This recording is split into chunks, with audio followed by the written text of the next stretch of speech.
Ladies and gentlemen, this concludes my opening performance.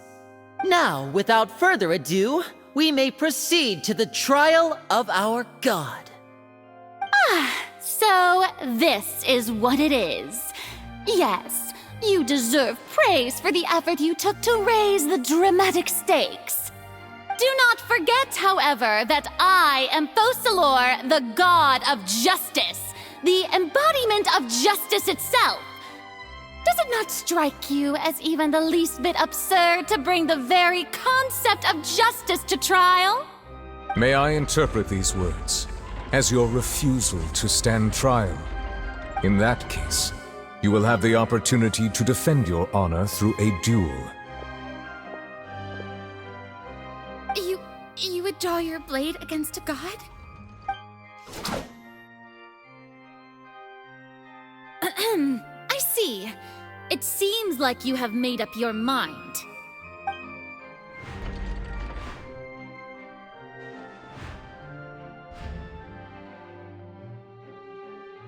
Paimon can't believe it. She just surrendered. What the heck is going on? Did I just see an Archon surrender to a human? Wow, how utterly humiliating. Lady Farina, what is the meaning of this? Shh! It would seem that there has been a misunderstanding. To be clear, the raising of both hands is not always an indication of surrender. Looking for excuses again, huh? I raised my hands just now to indicate my acceptance of the trial. No duel shall be necessary. I will admit that I've been running away for a long time. I'm sorry, everyone. I was unable to protect the people of Poisson. It is my duty to stand trial for my crimes. You are not the only ones to be disappointed in me.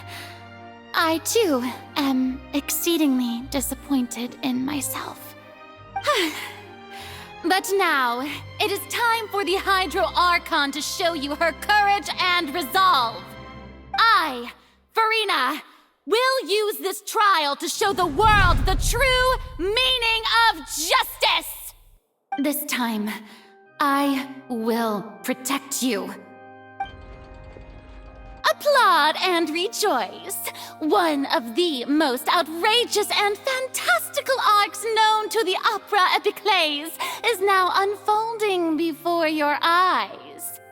Mark my words, this shall be one of the most exhilarating and brilliant shows ever to grace the stage of Fontaine! The trial of the Hydro Archon, Focalor, will now begin! Woohoo! Oh, now we're making history! Why does it feel like Farina just took over the whole thing? Like, come on! Didn't she just get forced to stand trial for her crimes? Also, even though she's still acting super dramatic, she is taking this seriously this time, right? All right, then. Who will be my opponent in this trial? The court asks the prosecutor to please take the stand. Is that so? Very well. Then please speak, witness of Tivat, my accuser and fated opponent.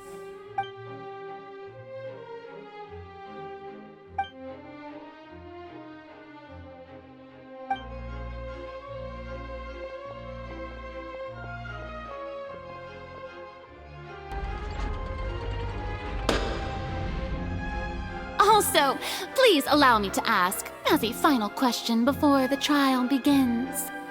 Just how much work did you do to force me onto this stage? Well, we did do a lot of prep after the meeting that day. I can go over the tasks assigned to the Spina di Rosula, since they were rather straightforward and easy. Navia, the president of the Spina di Rosula. Most of the people who participated in the disturbance this morning were my subordinates.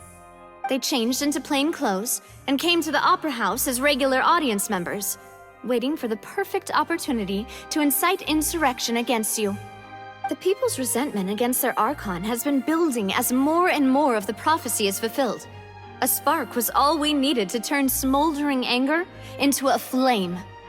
Moreover, according to our understanding and analysis of you, when something like that occurred, you would likely flee the scene and head to Poisson by yourself.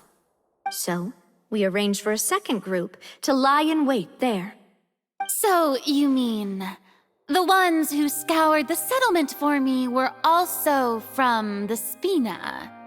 And their goal was to force you to step into the giant magic box so you may personally participate in the greatest magic performance in all of Fontanian history. That's right. That house was a magic box, rather than someone's residence.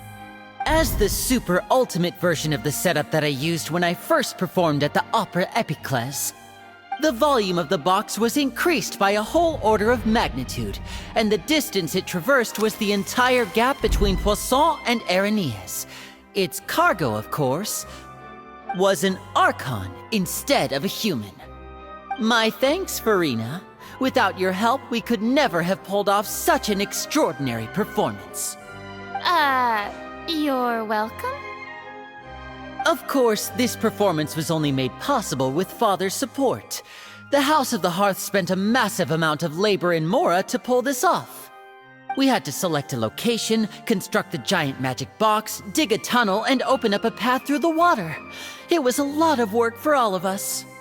So, in other words, the earthquake that we felt within the giant magic box was just a normal tremor from the transportation of the whole house? That's right. It wasn't a sign of another disaster to come. Then, I can guess Nervilette and Cloran's parts. You gathered a crowd, prepared a stage, and made sure that the champion duelist would be immediately ready for a fight. Also that as soon as I appeared on the stage, the trial may commence without a hitch. Am I right? Yes, that is correct. Well, Clorand, I must commend you for your courage. Only the most outstanding champion duelist in all of Fontaine would accept a duel with an Archon without flinching. Thank you. As for you, Traveler, I suppose your role was to keep me distracted with conversation once you found me in Poisson. You'd make sure that I didn't notice anything amiss before revealing yourself as my prosecutor once we'd arrived onto the stage. Oh?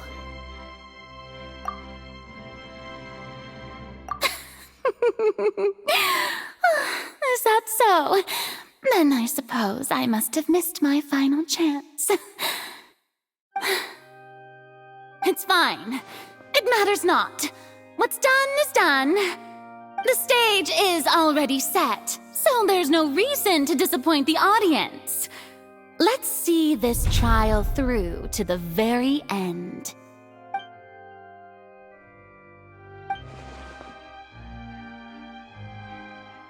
Madam Prosecutor, please allow me to pass this along. This is a document that Miss Charlotte applied for and received permission to share with you during the trial. According to her, it should speed up the proceedings. Huh? Charlotte wanted to give us something? Oh, so she's here too! Hey, Charlotte! Oh, let Paimon see. Isn't this the exclusive interview that she did with us before? So she's already finished it, huh? Wait, then that means this document is a perfect timeline of everything that's happened ever since we stepped foot in Fontaine! So in other words, we can refer to this anthology of evidence every time we want to use something from our journey as evidence for an argument. Let's quickly confirm the information in it. Just think of it as a refresher, alright? You defeated the Hydro Archon in the very first duels you took part in at the Opera House. That's one for the history books, all right. I didn't think that you'd wind up getting to the bottom of the case I'd been following all this time.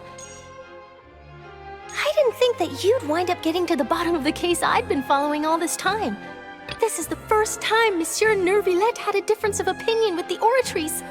Even the Hydro Archon can't figure it out. A Fatui Harbinger. She's an extraordinary person. Her instinct must mean something. The fortress of Meripede was almost destroyed in a single day. That I didn't witness that scene personally will always be a source of professional regret, I think. According to Monsieur Neuvillette, both Child and that whale should have been in the primordial sea at that time. I nearly lost my awesome friend Navia. To be honest, that still gives me shivers. The words of someone as extraordinary as a witch can probably only be truly understood when something surreal happens to you.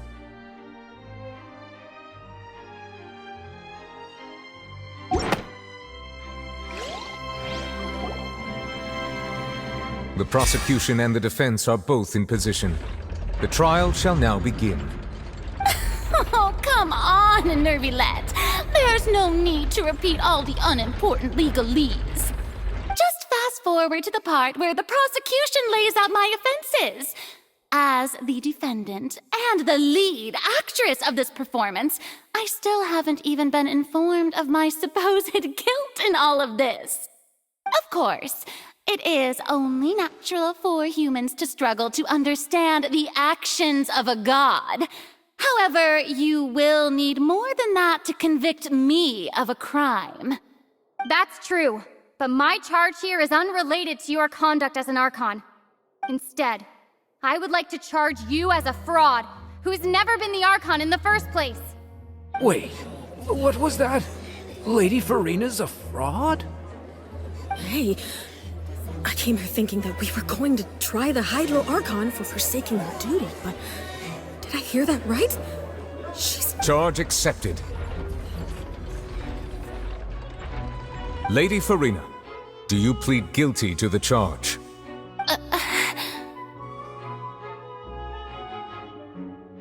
Lady Farina. I plead not guilty. How can I be guilty? There is no way that I, Focalor, otherwise known as Farina de Fontaine, a member of the Seven and the Regina of all waters, kindreds, peoples, and laws of Fontaine, could be anything other than your true Archon. Yeah, even though Lady Farina can be rather eccentric, isn't it going too far to doubt her very identity? Yeah, I've never questioned her identity either. Sure, Lady Farina can be super irresponsible, but what grounds does that prosecutor have to make such a huge claim? I have cause to believe that common sense will prevail in this case. Many of the members of the audience have known me as the Hydro Archon ever since they were born. There would be no fooling their memory. See? Even the Oratrice has decided to show me its favor. Are you sure you want to commit to a charge that will never be upheld? If you wish to drop the case, I can promise you as the God of Justice that you will not have to face trial for making a false accusation. We will treat everything that's happened as a dramatic spectacle and move on with our lives. What do you say to that? Huh. An argument with near impossible odds, huh? You have to not only refute Farina's claims, but also overturn the long-held beliefs of the people.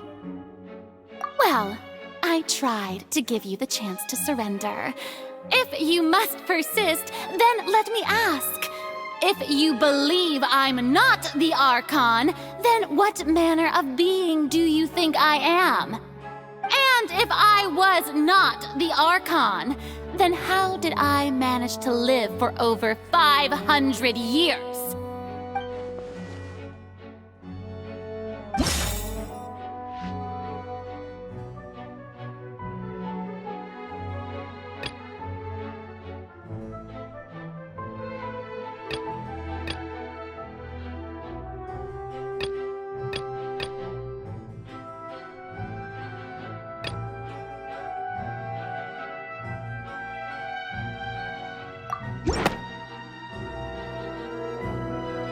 First of all, you may be a member of another long-lived race, which would allow you to naturally possess an extended lifespan.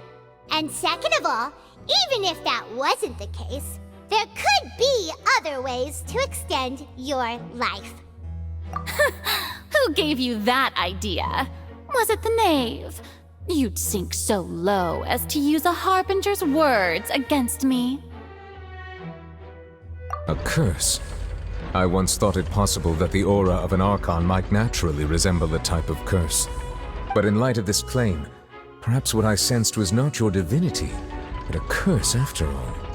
You sensed it too, huh, Nervalet? Lady Farina is actually a human? Well, it is true that it's extremely difficult to tell humans and gods apart just by looking at them. It's not impossible.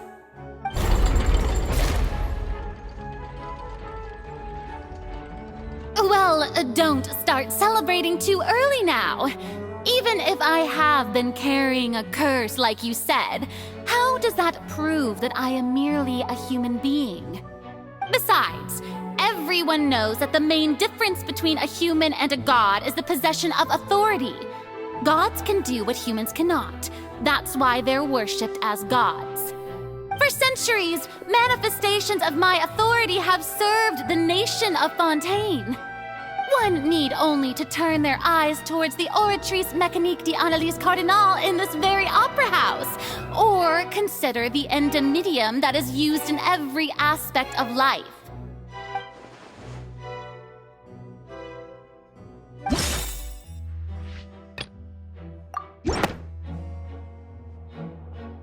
You tried to reference the Oratrice, but weren't you as confused as all the rest of us when the Oratrice declared Child to be guilty without any proof? Otherwise, you should have come up with a good explanation for that by now. Didn't I make myself clear at the time? The decisions of the gods are naturally difficult for humans to comprehend. There is no need to provide an explanation. Lady Farina, I believe a reminder of your current circumstances is in order. While the court is in session, the principles of justice and the law must come before all else. While you are an Archon, you are also first and foremost the defendant in this trial. You will prove yourself unable to defend against the prosecution's charges if you continue to withhold vital information against the rules of the court. I never thought you'd use that kind of rhetoric against me. That was no trick of rhetoric, Lady Farina. I've merely reiterated the rules of the court. Rules that all should respect and follow. So, you neither knew why Child was declared guilty, nor did you understand the structure and operations of the Oratrice. Instead of having been created by you, the manifestations of authority you mentioned have been made by the real Hydro Archon, haven't they? The real Hydro Archon? Well, now you're really losing me. It is true that I did not know why the Oratrice gave out a guilty verdict that day.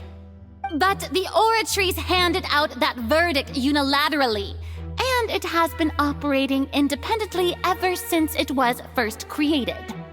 You can't argue that just because a divine creation is flawed, that the god behind it must also be no god at all.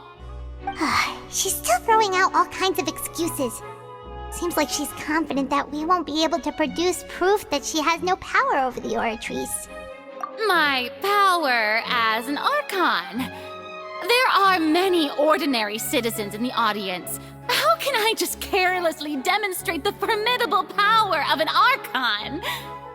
If that poses a concern, I'm prepared to extend my protection to the audience.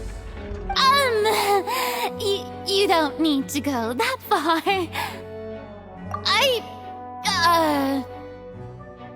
Aren't you the Hydro Archon?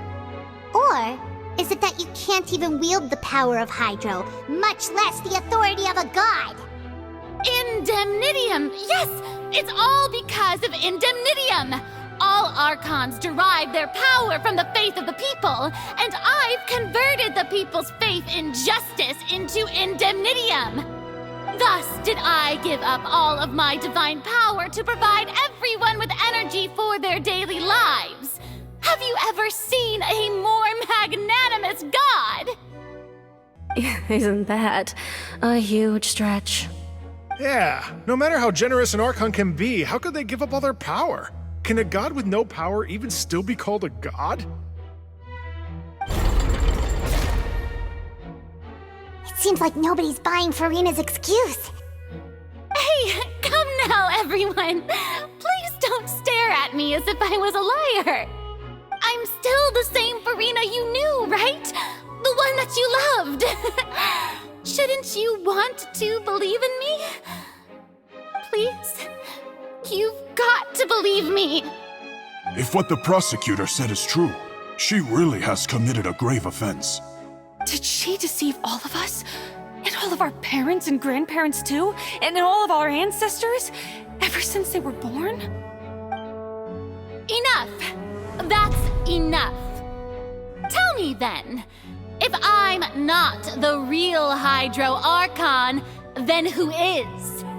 If you have no evidence of another Hydro Archon's existence, nor can you find anyone who can back up their claim to be such, then what grounds have you to say that I'm not actually the real deal? Wow, she came up with yet another argument. How can we refute her now? Seems like she really doesn't want to give up.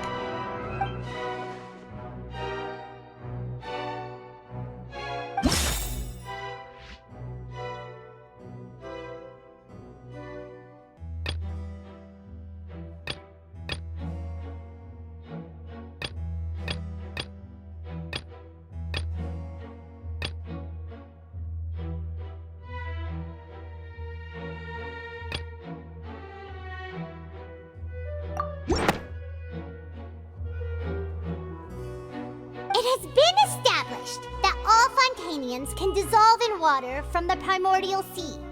And that means... Since you insist on claiming to be a god and not a human, then there's a method that you can use right here and now to eliminate all suspicions of you being the latter. Miss Navia, please apply to serve as a temporary attorney for the prosecution before addressing the court. Though you act in partnership with the prosecutor, you must still adhere to proper procedure. Super sorry, Monsieur Chief Justice. I swear this really will be the last time that I'll speak out of turn. Now, I've brought some seawater from Poisson.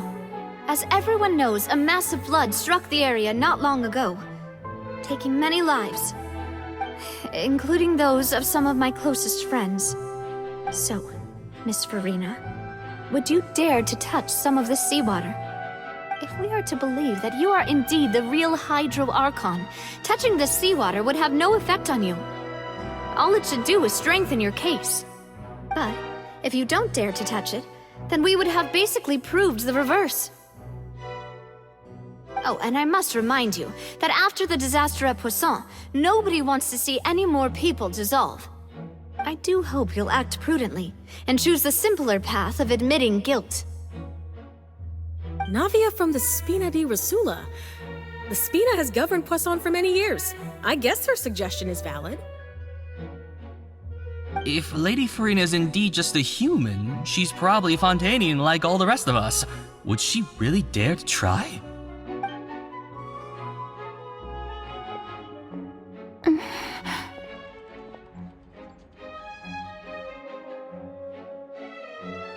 Lady Farina, this test has been unilaterally proposed by the prosecution.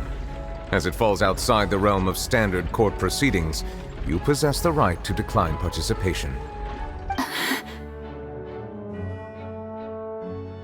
Well, of course he had to tell her that. But refusing to participate is basically the same as a confession of guilt. She's just staring at the water without saying a single word. It really does seem like she's quite terrified of it. That could only mean... What's going on? Is she really planning to... That's not what we thought she would... Due to the inherent risk of the test, Lady Farina, you may...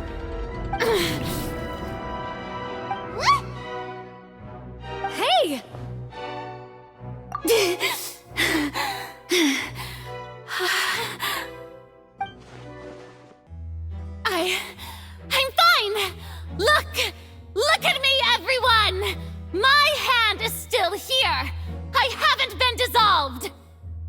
you believe me now? I really am your Archon! I'm nothing like a normal human who would fall apart as soon as they touch this water! Really? Was this not the most obvious thing in the world? Miss Siegewin? If you're present, Miss Siegewin, please come forward and attend to the defendant. Siegewin? Don't be nervous. It'll just take a few seconds. Let me see. That should be enough. Please announce the results of your evaluation to the court, Miss Siegewin. As everyone doubtlessly saw, Miss Farina was displaying symptoms of hyperventilation and flushed skin. These indicate that she was experiencing the adverse effects of exposure to primordial seawater. The extent to which she was affected is the same as other humans when exposed to primordial seawater of a similar concentration. Thank you, Miss Siegewin. Lady Farina, you may return to the defendant's stand. Oh, wait. What did she just say? I didn't get dissolved! Shouldn't that be enough to prove my innocence? Well, considering your tendency to run from your problems, we did originally prepare a direct sample of the seawater around Poisson. However, after extensive discussion, we exchanged it for a sample that is not concentrated enough to dissolve an actual human. After all, on the off chance that something entirely unexpected might occur, we don't want anyone else to lose their life to the sea. Yeah, so out of regard for Farina's life, you secured a low-concentration sample and asked the head nurse to serve as an expert witness. It's a great thing that the direct sample wasn't actually used. Farina could have... I can't believe... You...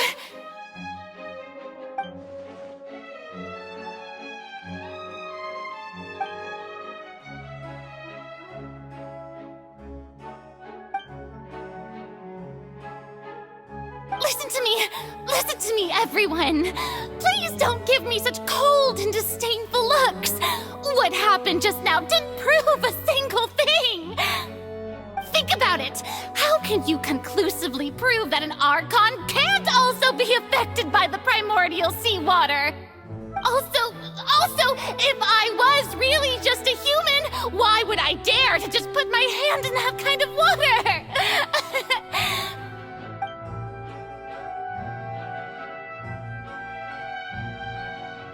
Please, everyone, anyone, just listen to me! I swear, I really am your Archon!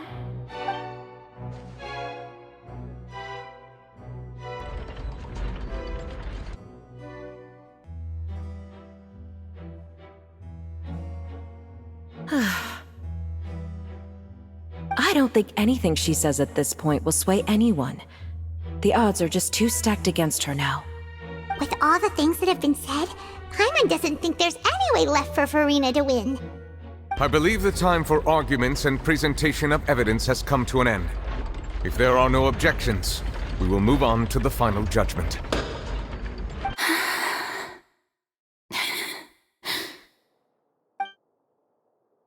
I don't think anything she says at this point will sway anyone. She's too stacked against her now.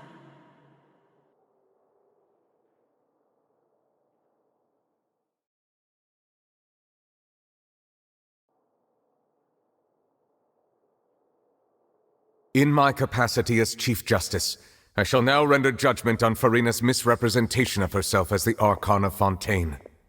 As a human who knowingly deceived her fellow citizens, Farina is...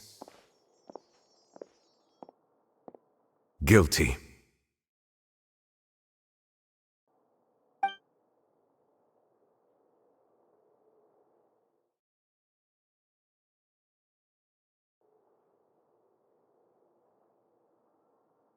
We shall now turn to the Oratrice Mécanique d'Analyse Cardinale to render the final verdict on the charges.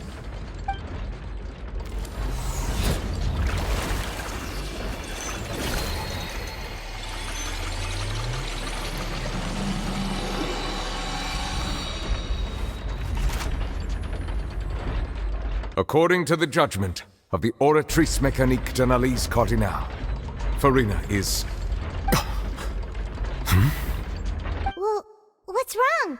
What's the Oratrice's verdict? No, the Oratrice also displays a guilty verdict. Isn't that correct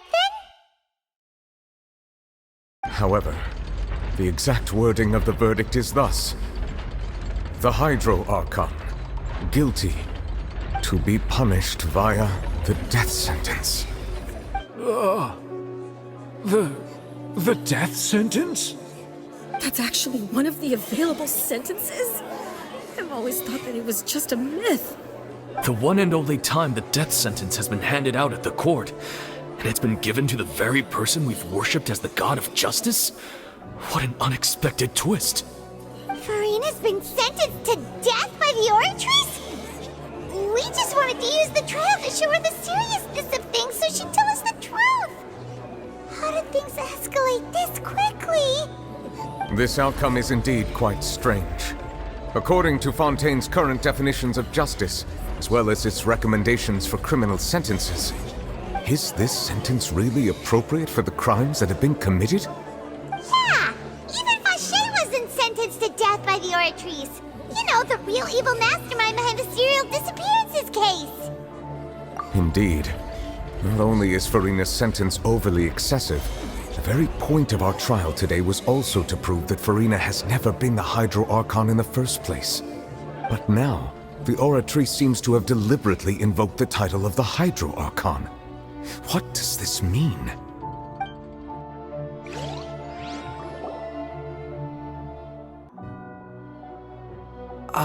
Excuse me, if I may interrupt. Is the trial still going? Fremine! Oh, you finally made it. I assume this means you've completed your mission? Mm-hmm. Any mission Father assigns to me will always be top priority.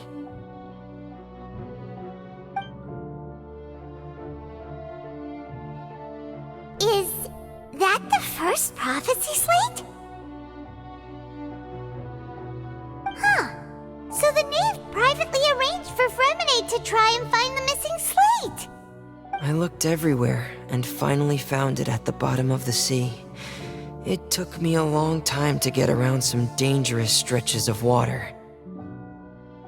But has the trial already concluded? Then doesn't that mean I've come too late? Oh no.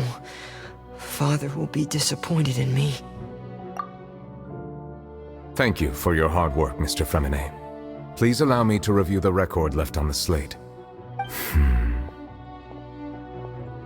Traveler, I believe that you have already seen the other existing slates, and would like you to come here and confirm their contents.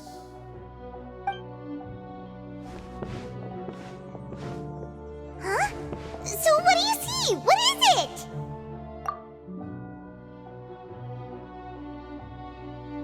I believe I've now made sense of the Hydro Archon's crime. It has to do with Fontaine's lost history. Huh? Isn't the Hydro Archon just guilty of deceiving her people? Oh, wait, no, that's Furina, and we've already proven that she's not the Hydro Archon. So when you say Hydro Archon, do you mean the real Hydro Archon we've been kinda talking about? In truth, everything that you've encountered in Fontaine up until this point can be traced back to the contents of these stone slates.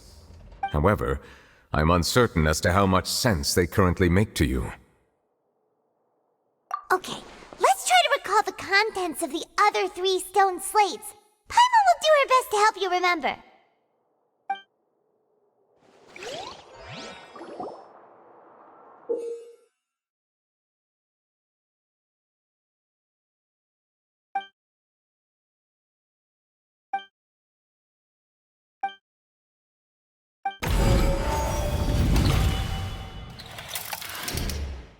Stone slate describes what you just said.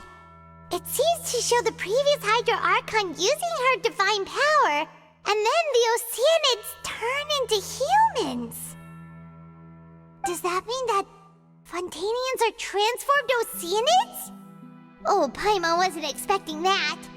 But if Oceanids can turn into humans, then perhaps this process can be reversed as well.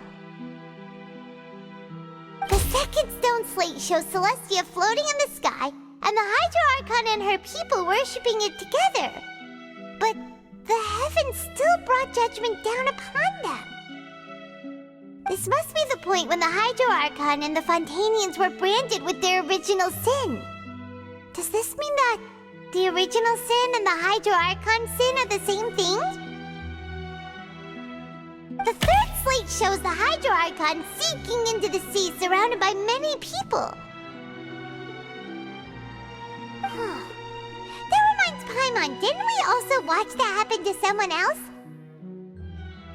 Well, the fourth slate is the prophecy the Fontanians have been talking about. People dissolving into the sea, the Hydro Archon crying on her throne, and so on. We didn't believe that such a crazy disaster could happen at first, did we? But after that incident, it was just a question of when and not if.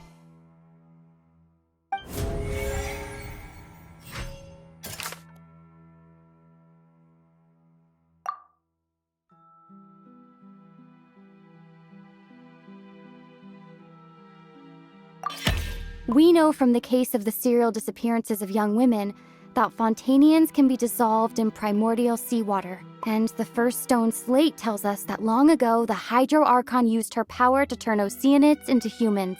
This might be the reason that Fontanians can dissolve.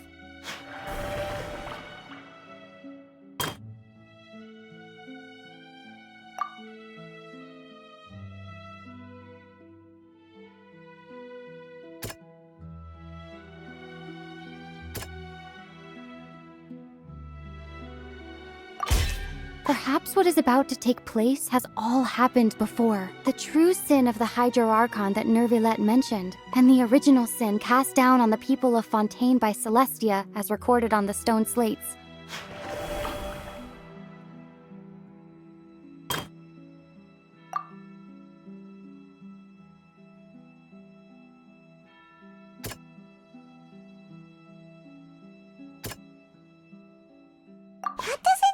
Quite right. Let's think about this some more.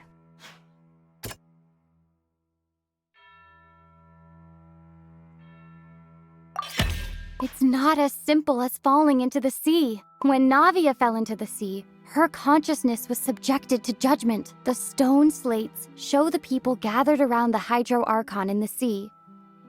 Could that be alluding to the same thing?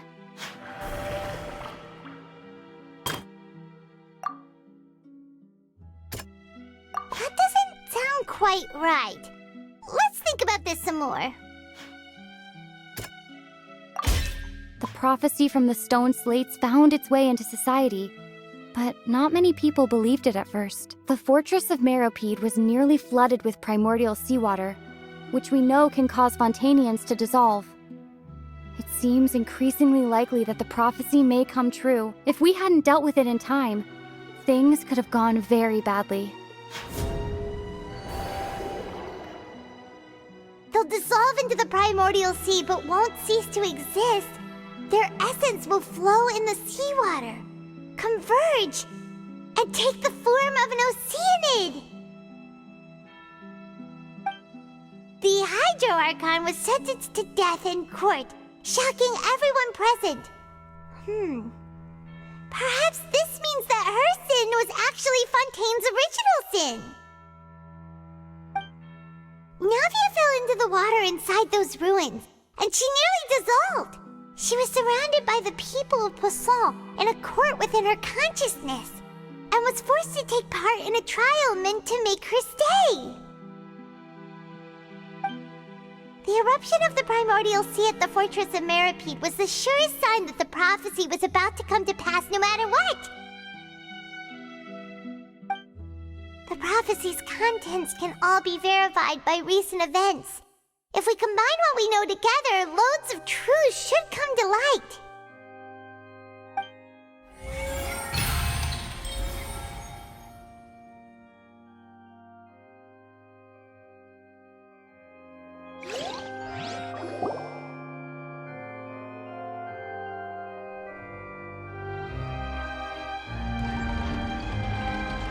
Huh?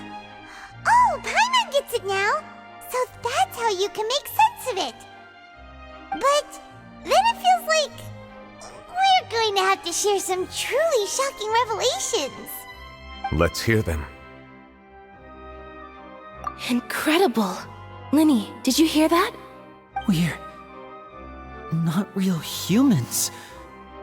All Fontanians were originally created by the late previous Hydro Archon, with Oceanids as their basis. The evidence for that can be found in how only Fontanians could dissolve in primordial seawater, and how all the girls Vacher dissolved were also turned into Oceanids. Oh, and according to Navia, when she was about to get dissolved, she also saw everyone gathered around for a trial, all of them in the shape of Oceanids. Indeed. Yeah, and it follows from the content of the first slate that she probably angered Celestia by creating humans without prior permission. That could also explain why the Oratrice judged the Hydro Archon to be guilty. It's to account for that ancient sin. The Hydro Archon's true sin was creating us? And yet, after many hundreds of years, the Hydro Archon's creations have turned around to try to judge the Archon within the Opera Epiclese. The twists of history are often the most unexpected of all. Yeah, isn't the image here just like when Navia fell into the sea? So wouldn't it be trying to show the image of the Hydro Archon also falling into the sea once the prophecy has been fulfilled in the fourth slate? In the end, the people will all be dissolved into the waters, and only the Hydro Archon will remain weeping on her throne. Only then will the sins of the people of Fontaine be washed away. Did Paimon get all that right? You've made some keen deductions. I must say, given how much you still don't know, it is impressive that you've already managed to connect so many pieces of the truth. However, while you were able to decode all the information on the slates, they've also been etched with an additional layer of hidden information using a different power source. When we were at the ruins, I tried to decipher the hidden information recorded in the slates. But since we only had 3 slates at the time, I was unable to come to a full conclusion. Now that the slate collection is complete, I shall make another attempt to decipher the narrative recorded within. If everything goes well, we should finally be informed of the unadulterated truth.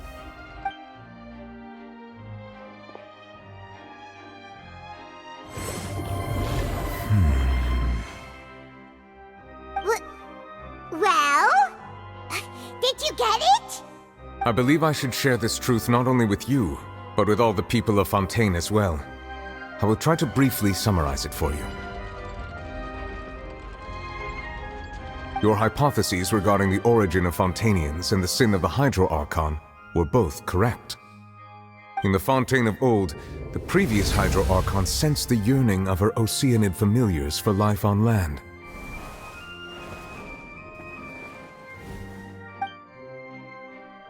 The Oceanids were enamored with the beauty and romanticism of human beings, and wishing to have those experiences for themselves, expressed to the Hydro Archon their desire to become of a similar kind.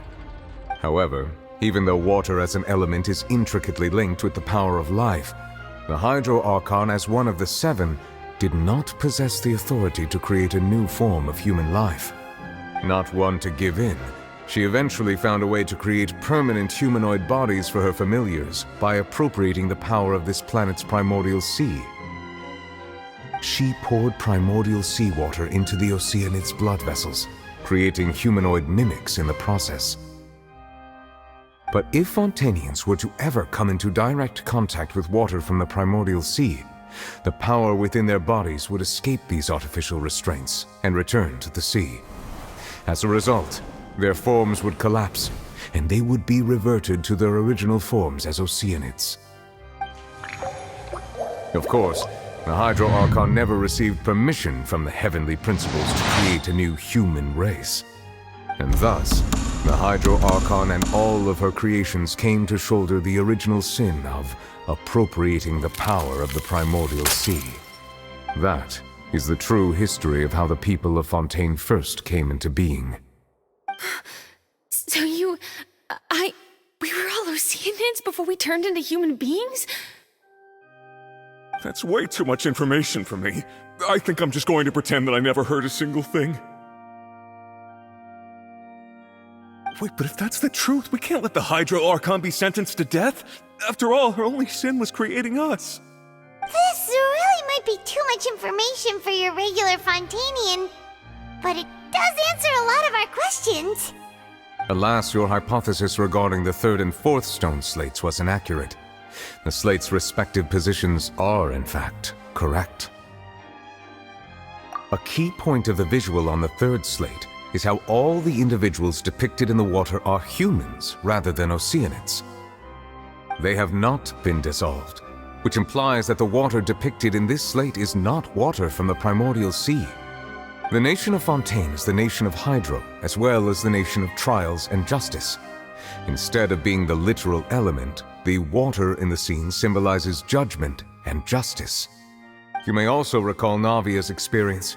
When she fell into the sea, her consciousness was surrounded by that of many others who intended to hold a trial to determine her fate. Therefore, the meaning of the third slate is that the people of Fontaine shall try the Hydro Archon at the Court of Justice. Yes, it refers to our present situation. I think I'm following now. So, what you're saying is, even though we decided to put on this trial to avoid fulfilling the prophecy, in truth, everything we've done has happened exactly as the prophecy foretold. So now, it seems, we're the ones making sure it comes true. What should we do? Huh. No matter what, the prophecy will be fulfilled. Is this what it feels like to be a prisoner of fate? If that's the case, does that mean the scene in the fourth slate will also be fulfilled soon? Traveler, I would like to point out another small fallacy in your deductions. About the fourth slate, you probably thought that the eruption of primordial seawater beneath the fortress of Meripede served as the surest sign that the prophecy was about to come to pass, yes? However, I believe that rather than being a sure sign, that eruption could in fact only be a small warning of something far worse to come. As for the root cause of the catastrophe, I believe you've already encountered it once before.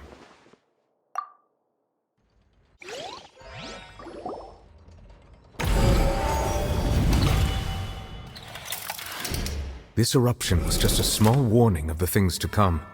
We must find the root cause of the disaster.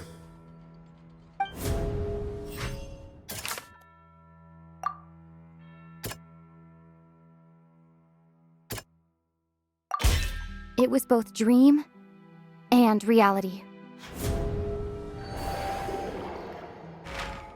If we're talking about a true culprit, that could only be that thing inside the primordial sea, right? The truth, the original sin, the trial, and the root cause of the disaster.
huge whale you saw in your dream?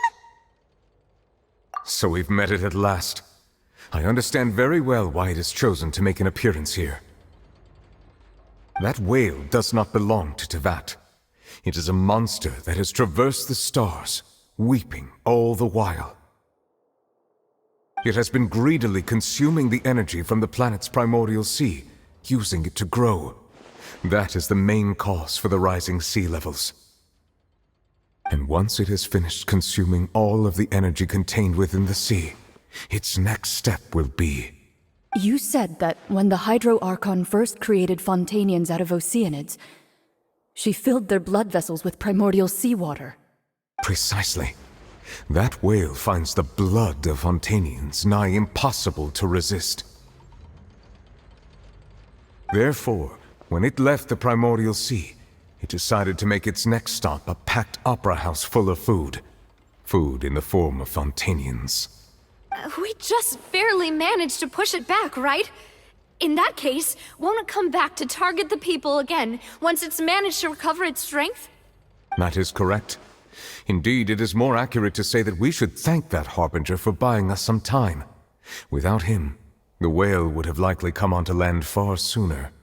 From the way he looked, he must have been fighting the creature for quite a long time. That battle maniac. We've always known that he had a special connection with that whale, but we definitely didn't expect it to help us out like this. Anyway, now that we know that this whale is the actual cause of the disaster recorded in the prophecy, all we need to do to stop the prophecy would be to find a way to beat it up, right? It is too late. It had already absorbed too much of the primordial sea's energy before we could notice it. At this point, it has become practically integrated with the sea itself. Even if the entirety of Teyvat were to be destroyed, it could still survive and swim off towards some other world. That's not something I will accept. We've already done everything we can, and we even found the true culprit. We've come so far. You can't just tell me that the last hurdle is some impossible foe. That's just not fair. Indeed, that's not how a grand performance should end. I'll fight it to the end, no matter what. So the prophecy will be fulfilled no matter what, huh?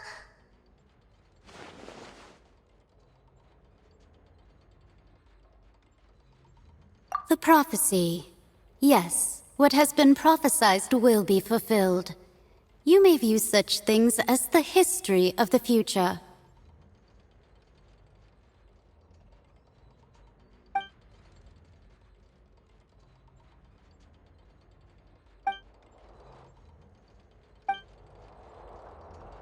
Just as prophecies are usually only the future as seen from the perspectives of the gods, could things be happening in hidden corners where the god's gaze does not fall?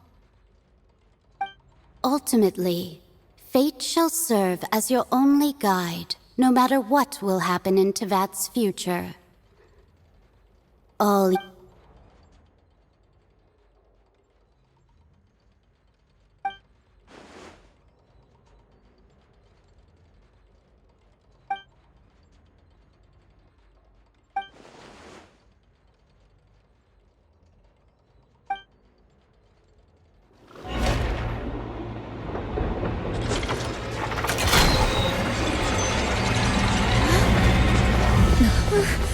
What's happening with the oratories?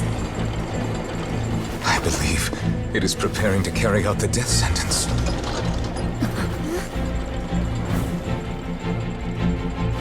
Marina!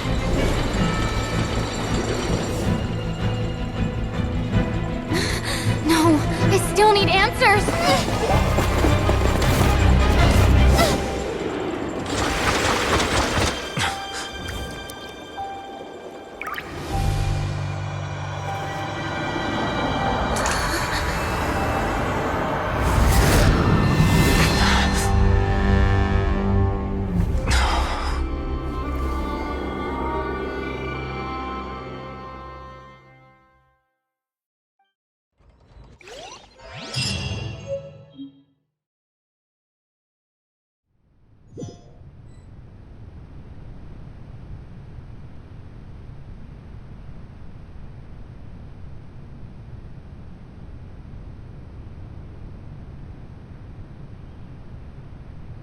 You...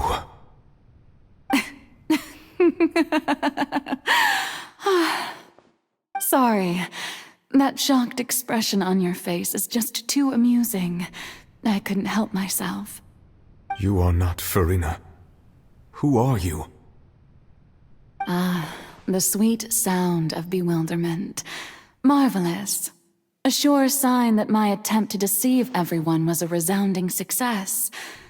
But to answer your question, I am Focalor. You know, the god. Focalor? Why did you deceive us? Oh, that wasn't my goal, of course. Goodness, no. But I had to fool everyone else too, if I was to stand any chance of deceiving the heavenly principles. Deceiving the heavenly principles? It's all because of that pernicious prophecy. Dreadful, wasn't it? Everyone doomed to dissolve. Fontaine condemned to be flooded. One was not amused. In fact, one was positively bemused when that problem was thrust upon me by my dearest predecessor. That's the former Hydro Archon Egeria for the uninitiated. It hardly gets more disastrous than a preordained national catastrophe, now does it? She knew full well that the prophecy would surely come to pass. And as one of the seven, she also knew full well that one defies the heavenly principles at one's peril. So yes, as you have no doubt surmised, it was a rather impossible situation that I found myself in. I spent a terribly long time mulling it over, alone on the ocean floor. And I was almost growing barnacles by the time I finally realized there was only one possible solution to this confounding conundrum. I had to outwit the heavenly principles, allow the prophecy to be fulfilled, ostensibly at least, while saving everyone at the same time. I'm a genius, I know. I can only assume that's why Egeria chose me as her successor. Although, looking back now, it was hardly the inheritance one dreams of. Between the task of saving the nation, the quotidian duties of the Hydro Archon, and not to mention the original sin of creating a new race of humans, I dare say she left me quite a colossal mess to clean up. But one can only play the hand one is dealt. I did not choose this, any more than I chose to be one of her Oceanid familiars. So you were also once one of the Oceanids, transformed into a human by Egeria's hand? Yes, I was. I always dreamed of becoming human. And I still do, even now. In my eyes, to be human is to be part of the greatest opera ever known. After becoming a god, I separated my divinity from my body and spirit, leaving behind only a self that was as naive and bewildered as my past self on her first day as a human being. The me you see before you now is that divinity, and the human counterpart I left behind, I named Farina. She could feel joy, sorrow, and everything in between. She could be as vain and conceited, or as meek and vulnerable as she wished. Her strengths were of a kind only a human could possess, as were her shortcomings. But in my eyes, Farina's humanity was what made her perfect. She was perfectly human in every way. The person I always wanted to be. Anyway, so then I cursed her. All part of the plan, of course. The plan to deceive the heavenly principles. Do you still remember the final scene of the prophecy? The Hydra Archon alone, weeping on her throne. In order that the prophecy might appear fulfilled, I invited Farina to be an actress. to play the part of the Hydro Archon in the prophecy. Under the curse I placed on her, so long as I, Focalor's divinity, continued to exist, she could not die. But nor was she free to live her life in the pursuit of happiness. Instead, she was forced to take the stage in the opera house, to embrace the role of leading lady, to forever play the part of the god from the prophecy, all to create a deceitful appearance of that prophecy coming to pass. I suppose now you probably understand why your court is called the Opera Epiclese. But Farina is only human, isn't she? Even though she has had a long life, her mind is no stronger than that of any other ordinary human being. I cannot begin to fathom what she has had to endure. It must have been torture for her. It has indeed. And although she is, in a sense, me in human form, I most definitely owe her an apology for it. It's been 500 years, and all along, she's been playing her part in the most unimaginably long, unbearably lonely, and agonizingly painful opera of all time.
Oh, who permitted you to come onto the stage?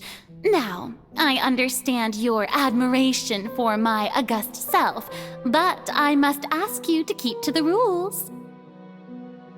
All right. It is not my intent to reprimand you. There is no need to state your name. Just be off with you. Do not distract me from my performance. Oh, do not jest. Can you not feel it? I am Focalor. The eyes of countless Fontanians are upon me. I must, at all times, display the utmost elegance and nobility.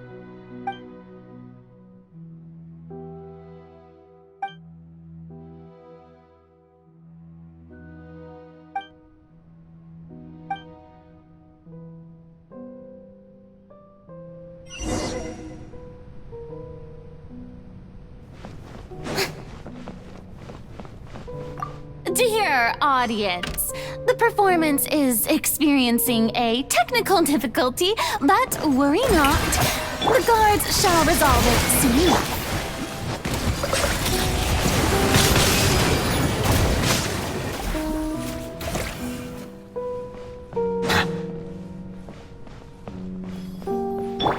There is no escape! Hey, what gives? The audience is still watching me, you know. Guards? Wait, where are the guards? Guards!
Farina. Farina. Huh? Who's that? Who's calling me? Where are you? Be not nervous. Be not afraid. I am before you. Wait a moment. You're near me? How can this be?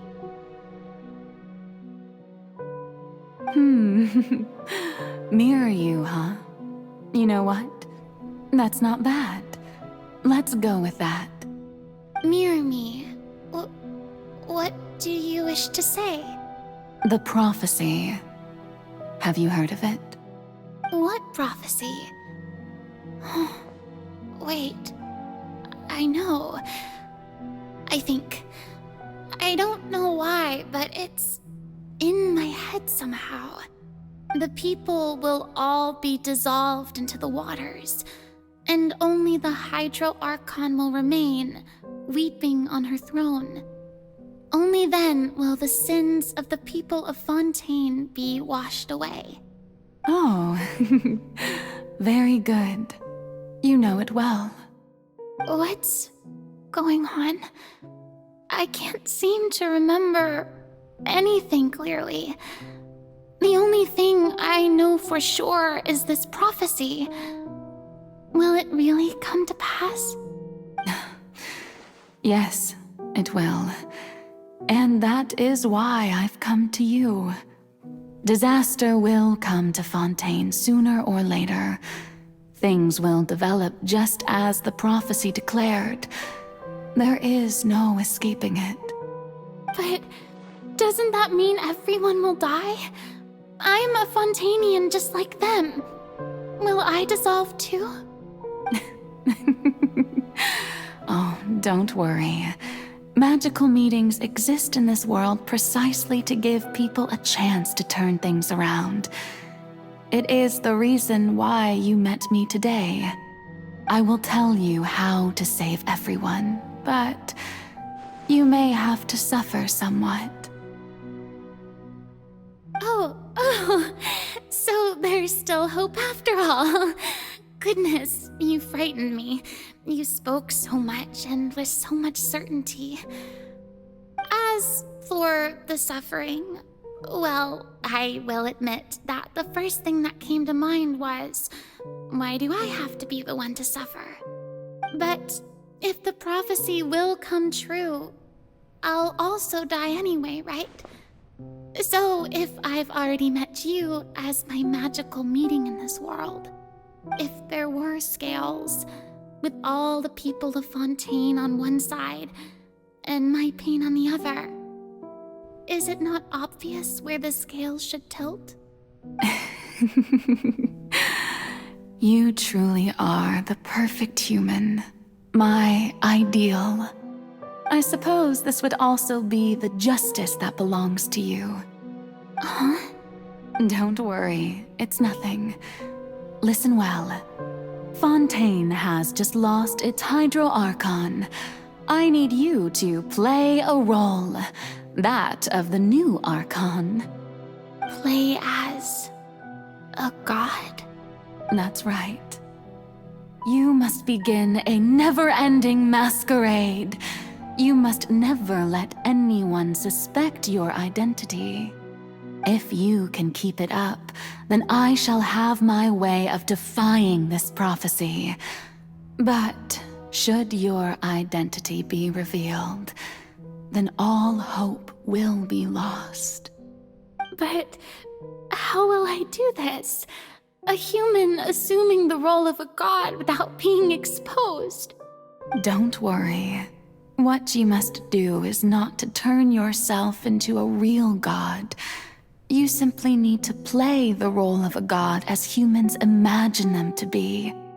Being a human yourself, I'm sure you already know what such an entity would be like. Remember, your true challenge will not be pursuing divinity, but contending against humanity.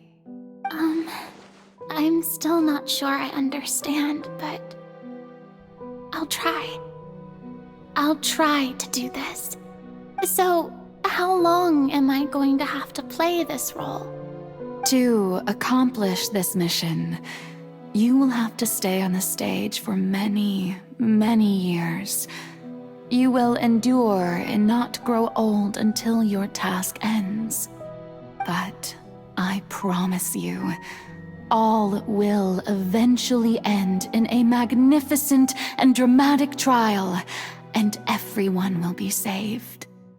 A trial, huh? How exciting. I'll be looking forward to it.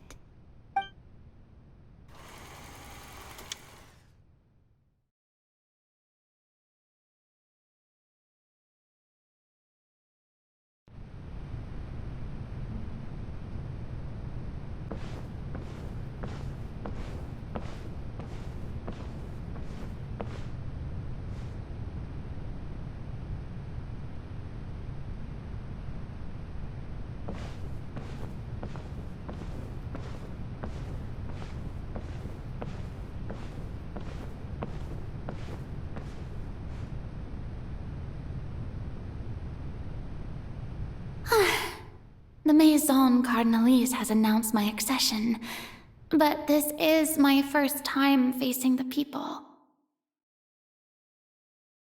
What should I say to most appear like a god? To be honest, I still don't know. Perhaps I should first try to act natural. Ladies and gentlemen, good evening, and welcome to the Opera Epiclese. I'm sure you've all heard about how I have taken on the role of Hydro Archon. Indeed, I am Farina de Fontaine, your new Archon. In truth, I know little about becoming a nation's new god, but it will be my honor to guide you all. As the god Focalor, the god of justice, I shall do all within my power to lead you into an age of fairness and justice. Once again, thank you all for coming. If you should have any questions or suggestions, please send them to the Maison Cardinalise. The future of Fontaine will require us to work together, after all. This should do it. I thought I might stammer, but thankfully, I was able to convey my thoughts just fine. Okay, and next. That's the new Hydro Archon. Is this some kind of joke by the Maison? I would have thought that a being that surpasses humanity would be a bit more assertive. Hey, did you hear that? She even told us to send her suggestions there at the end. Shouldn't gods be all-powerful? She's being so modest. What's the difference between her and an ordinary person, then? If you ask me, perhaps the succession didn't actually happen. She might just be a Maison back puppet. Wait, what's going on? Why is everyone suspecting me of being a fake? Oh, this is bad. If I get exposed here, there'll be no saving the people from the prophecy. Right. Mirmi said that I just need to play the role of a god as humans imagine them to be. Calm down, Farina. Think. What do the people want? How would they imagine a god to speak and act? Assertive, with a strong sense of presence. One who can dispel all doubt. That is the character I'm fated to play.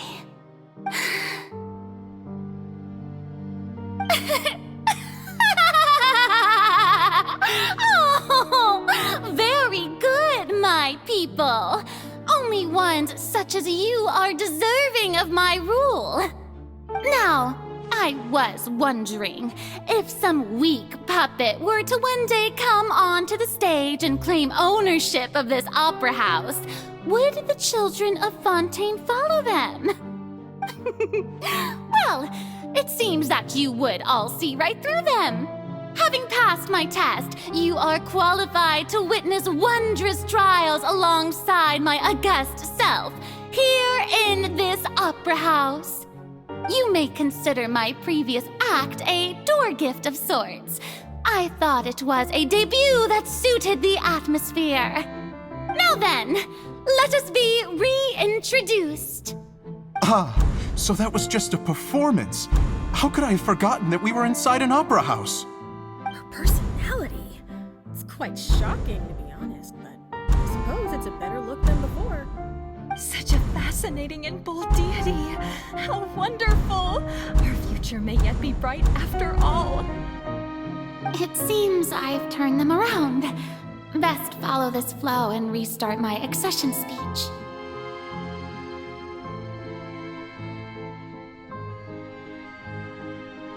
My dear people, whether you acknowledge me or not, whether you trust me or nay, I say to you, keep faith in your ardor for justice.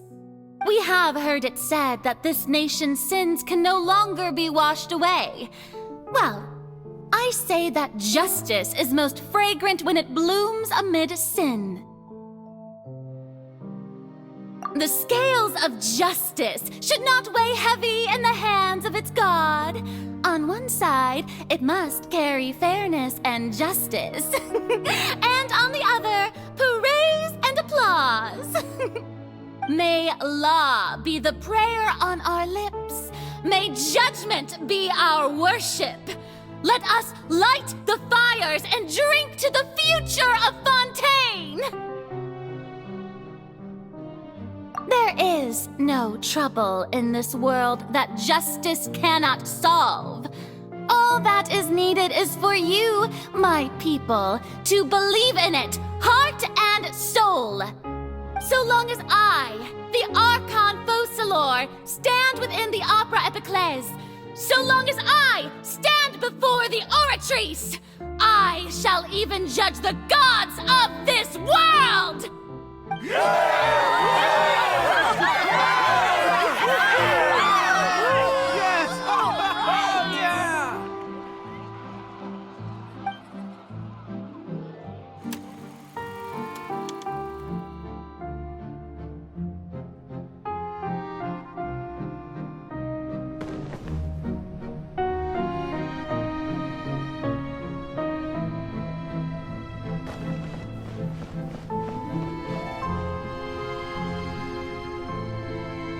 Lady Farina, here are today's case reports, as well as a summary of the follow-up for your perusal.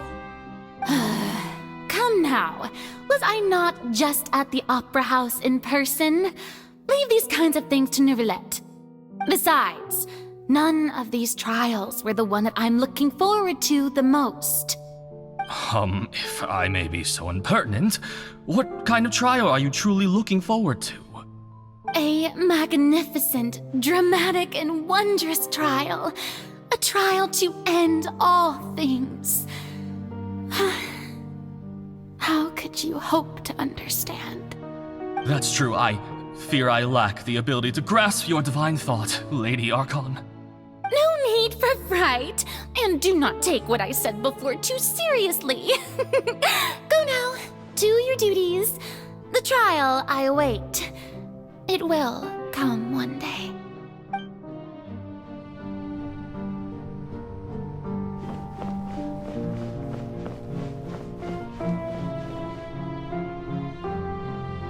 Lady Farina, I don't know what to say. Thank you for agreeing to see me. No need to thank me. Or rather, thank your own sense of perseverance instead. Long have you stood in line to meet me, have you not? Oh, I'm afraid that's just an inevitable consequence of my divine charm. All right, Deoteria, is it? How is your son's illness? You remembered me, and you knew of my family, too. He is doing much better now. In fact, he is far more of an ardent believer than I. He was the one who forced me to seek an audience with you, and to bring your words back to him. Oh, good. Very good. If this should happen again in the future, please do not hesitate to come and tell me. Going down to citizens' homes every so often, while not usual practice, should serve as a fine change of pace. You're such a gentle and wise god. Thank you once again, on behalf of my son.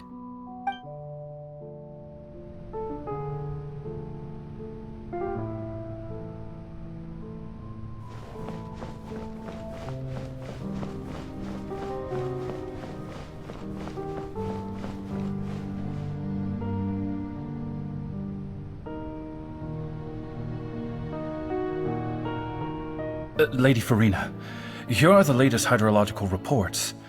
As for the specific parameters you asked to take note of, I'm afraid things still don't look good. I see. It's as I thought then. As your god, I did already expect this, but I wanted to see how far your human wisdom would allow you to analyze it. All manner of signs indicate that the prophecy will still come to pass. Forget it. That's not something you need to worry about right now. Well, as I understand it, the Fontaine Research Institute is also trying to find a way to counter the rising water levels. Really? Have they found anything? I'm afraid that they haven't found any effective solution thus far. Oh, is that so? Well, no wonder. This issue has reached the realm of the gods, after all. Still, their spirit is praiseworthy.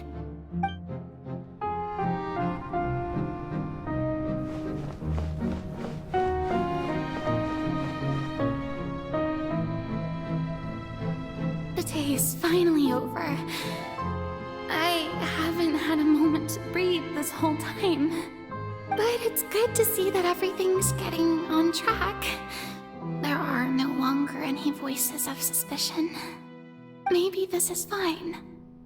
I just need to keep going, and everyone will be saved. Alright, Farina, don't think too hard about this. You need rest. Tomorrow's a new day.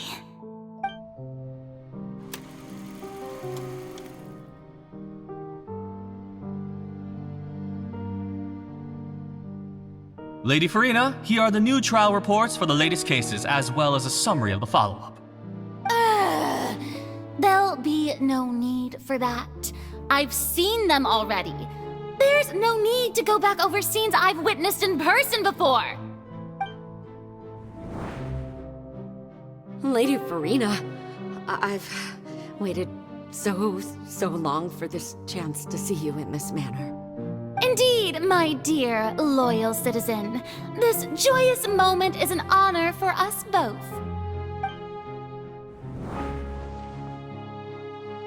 Lady Farina, we're detecting significant hydrological anomalies near Poisson. Understood. Keep monitoring. Keep me informed should anything come up at the Institute.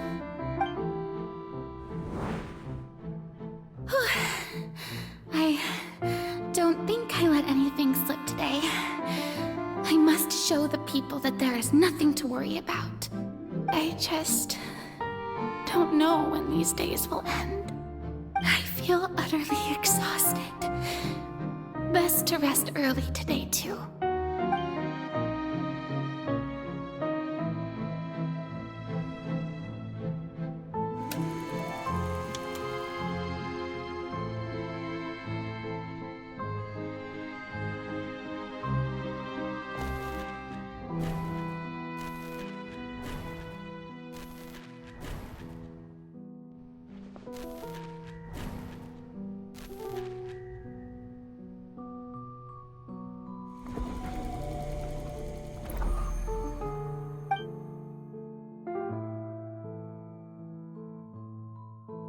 Lady Farina, it's like a dream being able to speak with you up close like this. I've heard that the first member of our family who was honored to receive an audience with you was Madame Deoteria, almost 20 generations ago. And what a fine family yours is indeed. It brings me great joy to meet such a faithful believer. A descendant of a line most ardent. Surely you exaggerate, Lady Farina. My lady? What is it, good citizen? Are you crying?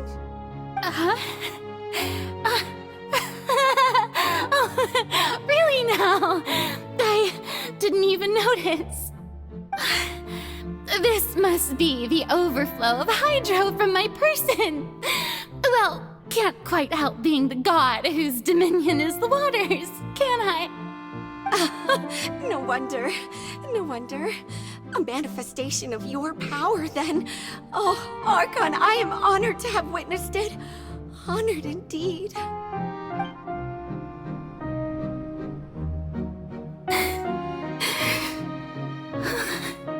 So interminable. So lonely. Just how much longer? Hundreds of years must have passed by now. Perhaps the show must go on for hundreds more. I never imagined that it would hurt so much. Have I reached my limit? No. Perhaps I reached it long ago. Today I didn't even notice my own tears. I want to tell someone, anyone, about this. But would that not destroy all I've done so far? I've conducted so many investigations across the centuries, but there's not even a sliver of hope that we might break the prophecy. All I can do is keep heart. I must maintain this act. It is the only way to save Fontaine. Please, mirror me. You have to succeed.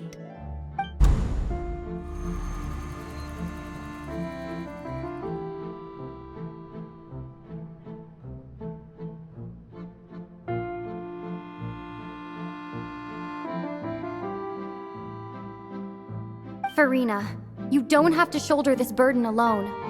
Although I don't know what you might be keeping from everyone, your people are more than willing to share your burden with you.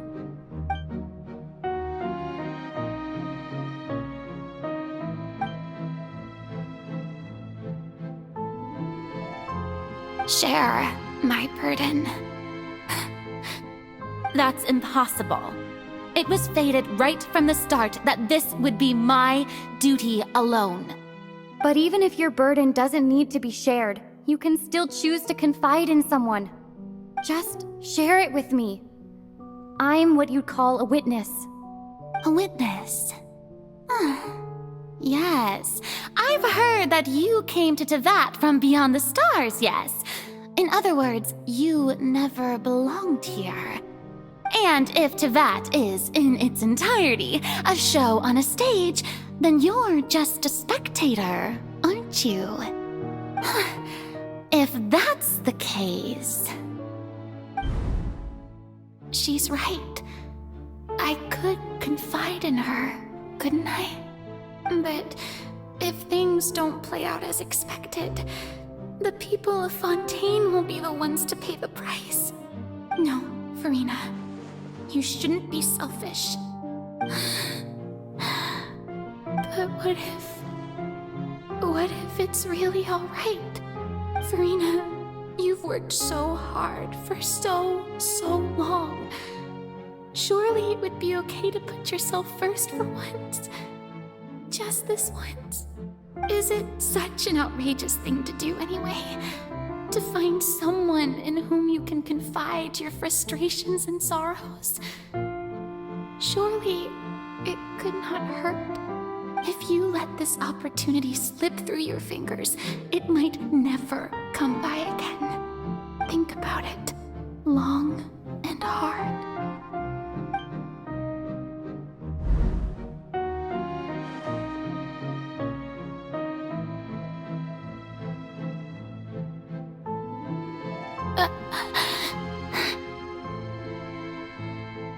No, I have nothing to say. I am Farina, the Archon of Fontaine. Everything will surely get better. All you need to do, dear spectator, is to witness my performance until the curtains fall.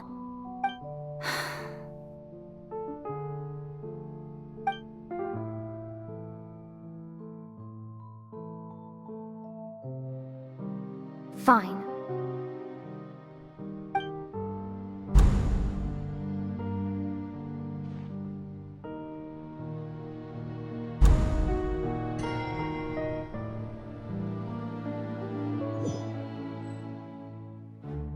So even Farina doesn't know the truth? You've never once let her in on the full plan? Yes, it had to be done. To deceive the heavenly principles, you must first deceive yourself. She did very well. If she had let her resolve falter even once in these 5 centuries, Fontaine would have been doomed to the most tragic fate. It seems that trusting humanity was the right decision after all. I believe that I understand how your deception works, but that is only half the truth, is it not? How would you build on this foundation to save the people of Fontaine? That is the most important thing. Ah, good. Of course, the Iudex of Fontaine has pinpointed the crux of the issue. I'm sure you've long sensed that the Oratrice is no simple machine, yes? I've always suspected that it had its own consciousness, and Linny did mention that he heard a human voice within the core chamber. It now seems that that person was you, hidden within the machine all along. Am I right? And then I became one with the Oratrice, taking Fontaine's gnosis with me. Yes, it would seem so, wouldn't it? Alas, your understanding of this device still lacks sufficient depth. In truth, it is no enactor of justice. It is, in fact, a device created to kill the god of justice. I beg your pardon? Oh, you have it. And to be more precise, not only will the Oratrice take down the god of justice, it will also take down the divine throne upon which she has been placed. I mean, did you think I would be the sort to enjoy peaceful repose while Farina suffered? My work over these last 500 years has been to constantly accumulate indemnitium within the Oratrice. But really, some have already discovered that only a small fraction of the energy generated by the device was ever used to provide power to Fontaine. The vast majority had to be, accumulated to enact this death sentence. It was all a part of your plan then? Both the trial and the sentence? Indeed. This power, accrued over 5 centuries, could have sustained Fontainians for millennia had it only been used for that purpose. Almost all of it has now been stored within the Oratrice. But only power of this magnitude could hope to destroy the Hydro Archon's divine throne, shaking the rules established by Celestia and breaking through the institution that is the Seven. So the Oratrice's call for death was for neither Farina nor Focalor, but for the Hydro Archon. The destruction of that divine throne. If I do not misunderstand your intent, you must be... returning what's rightfully yours to you, of course. In other words, this was all done to return the authority of the Hydro Archon to the Hydro Dragon of this planet. But...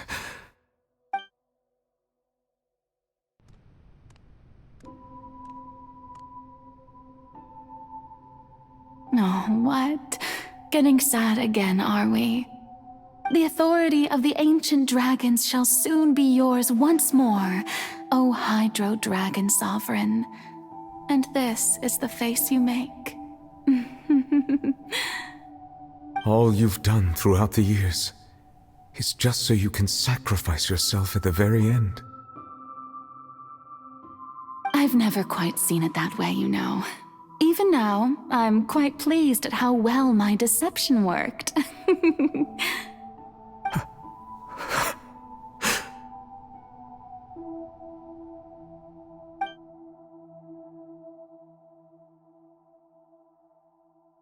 Hydro Dragon, don't cry. I must say, had it been within my rights, I would have loved to judge the heavenly principles themselves. Were they not guilty of essentially the same crime? Egeria stole the power of the primordial sea, and the heavenly principles stole the power you ancient dragons possessed. I, for my part, am the god of justice. And is it not just that your original powers should be returned to you? Speaking of justice, I have always believed that justice lies in the process of pursuing human existence itself. So, if the theft of the primordial sea's might was Fontaine's original sin, then, leaving matters of procedural right and wrong aside, the descent of the Fontanians as humans and their right to exist in this world would be Fontaine's original justice. In other words, existence was Egeria's justice, and to me, justice is the continuation of that existence.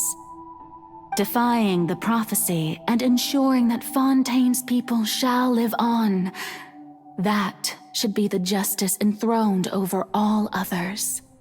At this point, we, whether it be myself or all other Fontanians, have shouldered the burden of this sin for far too long. Iudex Neuvillette, the highest judge in our land, when you regain your full power as an elemental sovereign, what verdict shall you pass upon us? So when I was invited to the court of Fontaine to serve as Iudex, I see now that that was your idea too.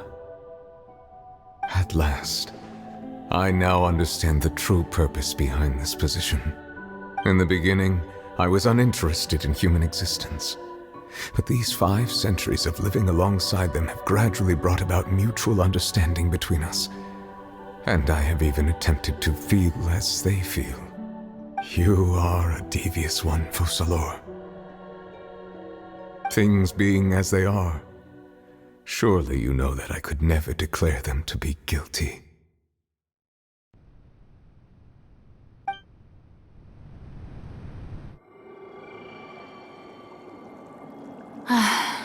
The hour of my execution is almost here. For the sinner, the curtain call has come. I know I may not sound it, but faced with death, I find myself a little afraid.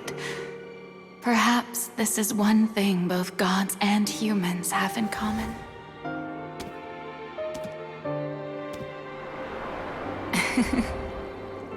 Farewell, Neuvillette. I hope you've enjoyed the part you played these 500 years.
Judex Nuvelet, hereby declare, people of Fontaine, your sins are forgiven.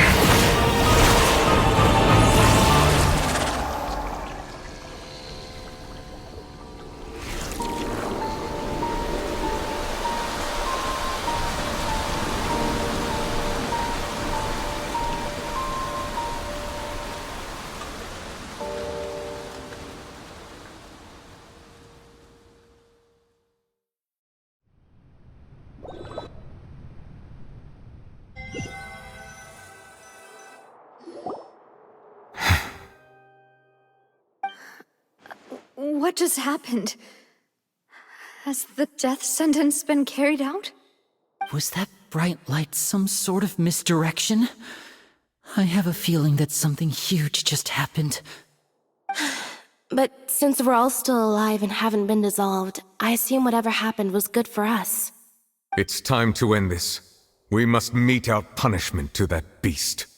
Didn't you say just a moment ago that it can't be defeated? I have gained the strength sufficient to deal with it.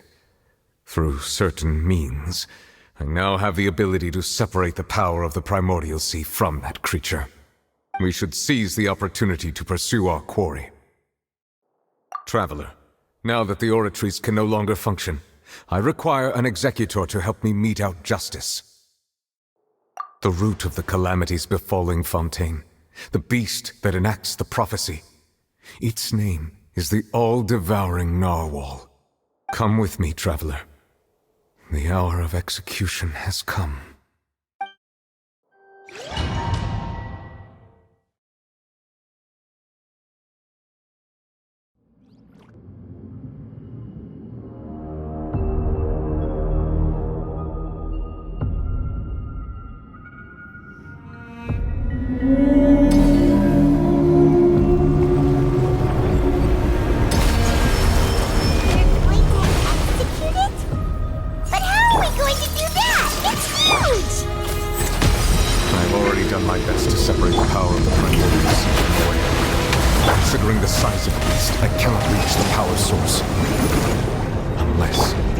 Find a way to attack it from within.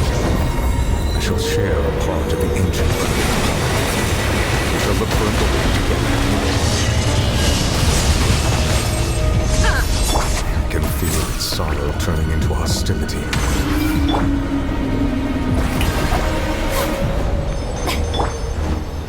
Shine down!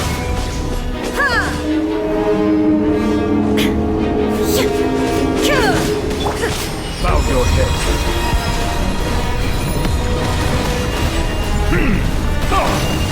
Be not perturbed. The doctor was seen.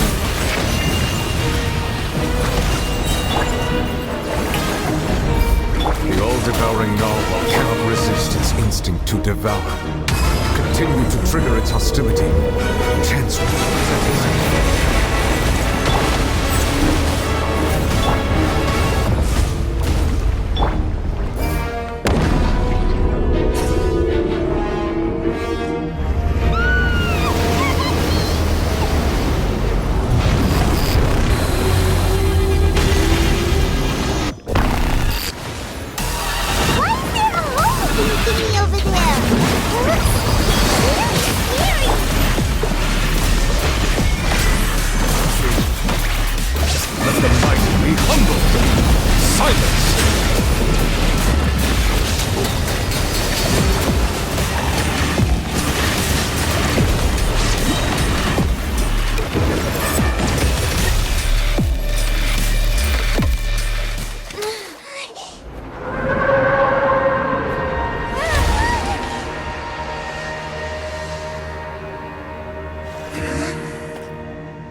Thanks for helping with the cleanup.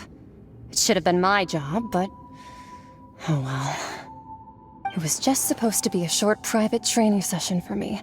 I didn't think that my disciple and my master's pet would start brawling in the meantime. Well, actually, I had a feeling that it would happen at some point, but they bumped into one another earlier than I thought. What a blunder. I suppose I'll have to swing my sword 3 million times as penance. That power. Who are you exactly? Paimon has an idea. From what she said earlier, she must be Child's master. Skirk, right? It's just that he gave us the impression that she was the less talkative person. I simply did not have anything to say to the weak. But you, on the other hand, managed to defeat the all-devouring narwhal without using power from beyond this world. So you may speak to me as equals. I have to agree. It's a strange use of a planet's primordial waters just to raise an all-devouring narwhal.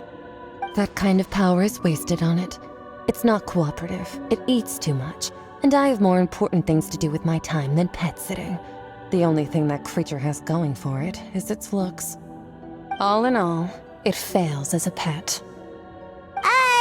Miss Skirk? I think you might have missed the point. The point being?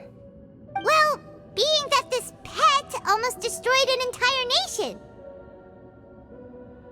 So what sort of person is your master? Well, Child's master's master. Wait, is that right? Oh, right. So you don't know him.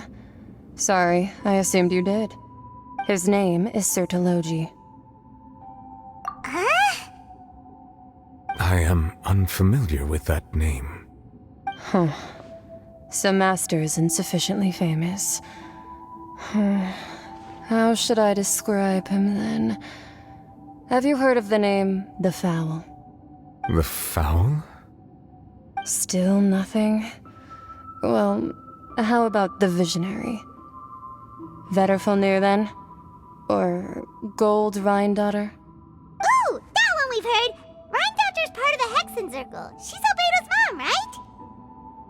Oh, so you do know that name. To be honest, I also heard all of those names and titles from my master. I don't actually know them either. But I suppose you understand now, yes?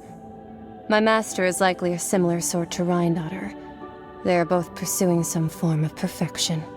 Wait! Didn't you also mention a visionary person? Paimon didn't quite catch their name. Actually, never mind that. I believe it expedient to inform you that the all-devouring narwhal used up nearly all its strength fighting you. Such roiling hydro energies will prove difficult for the planet's deep seas to digest. As such, the fontaine back on the surface has most likely been thrown into chaos. In other words, the prophecy that you've been fretting over should now be in full swing. What?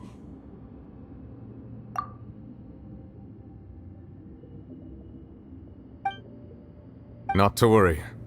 Focalor has already managed to deceive the heavenly principles.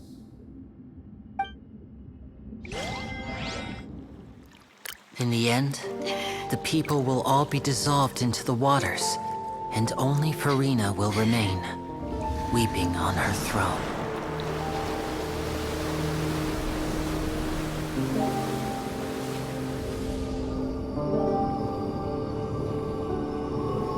Only then will the sins of the people of Fontaine be washed away.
Initiate emergency rescue!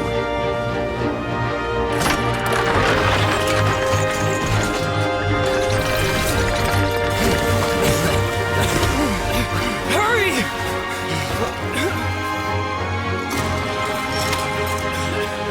Hey, lend a hand!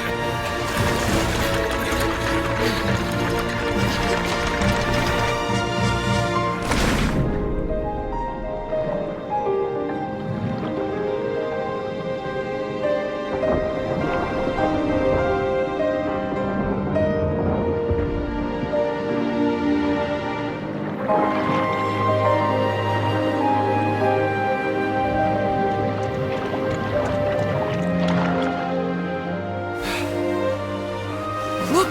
The water's receding!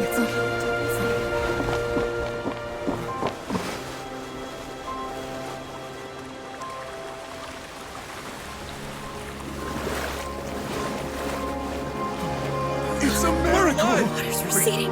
We didn't dissolve. The prophecy was wrong! The prophecy was wrong!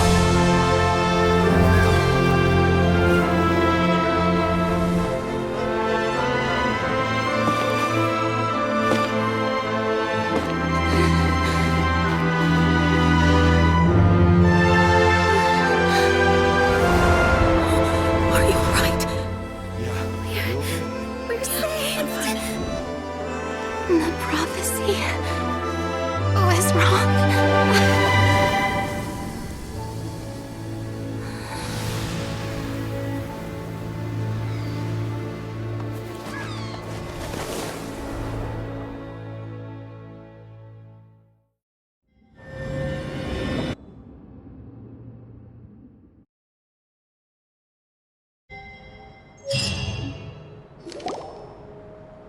The soil renewed.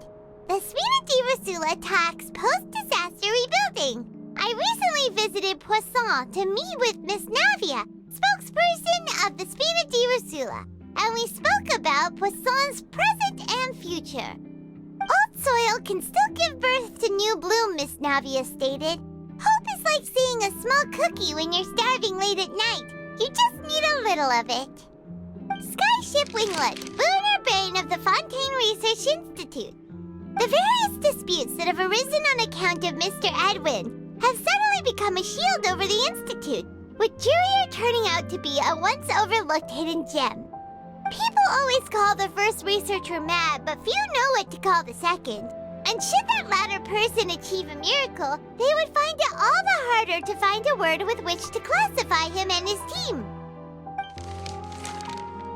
Wow! Paimon barely recognizes the people in the reports. Are those really Jurier and Navia? They sound like real big shots. What do you think? Pretty enthralling, huh? The Steambird's idea was pretty simple. With the disaster just having passed, we would print a free edition packed to the margins with good news to calm people down. The value for these big scoops lies in their inevitable follow-ups. We'll publish further reports and go into the stories behind those people. Edwin's assistant, Jurier, created a true flying ship, while Navia is leading people in the reconstruction of their home.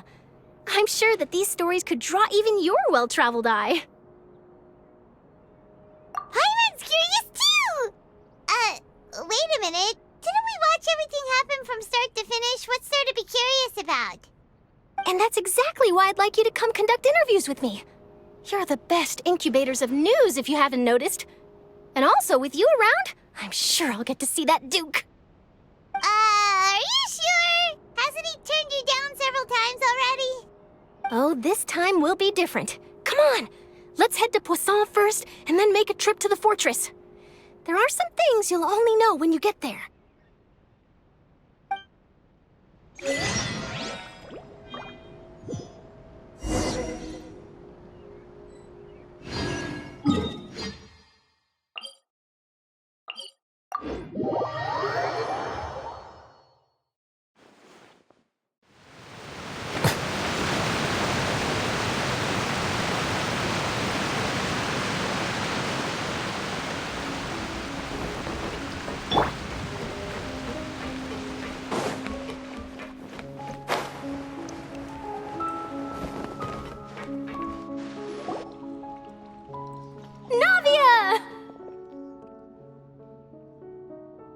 Oh, it's you. What brings you all here? Hey, we're just having a look around. I'm here to update myself on how things are going here. Oh, the Fatui are here too! Let me introduce you. This is Mr. Garunt Snežević. He represented the Knave in sending us a large amount of supplies, and is helping with our work. Our residents are hard at work as well. Thanks to everyone, work is progressing nicely. We've lost a lot of people, but we're moving forward. That will have to be enough. Hello, Miss Charlotte. I'm a big fan of yours. I especially like that article you wrote last year about Fontaine's stray cats.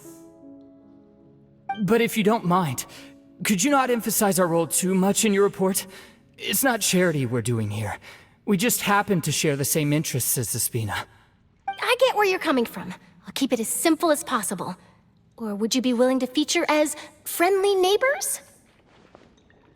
That would be fine. Thanks. Oh, you're back too. How are things? We finished laying down the construction materials. It'll be another hour before the workers are able to go over there. Huh?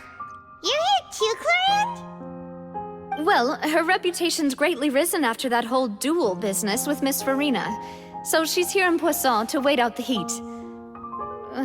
All right. She really came here to help me out. There's too much to consider in the reconstruction of Poisson. The Spina has need of more decision-makers. And, well, I do already happen to be connected to Mr. Callis. Oh, wait just a moment. Do you mind me asking a few questions? You know, about how you felt before the duel, about what it was like facing down a god. There's lots of exciting material there, I bet. Forget it. I'm sure you can find a better theme than that, Miss Charlotte.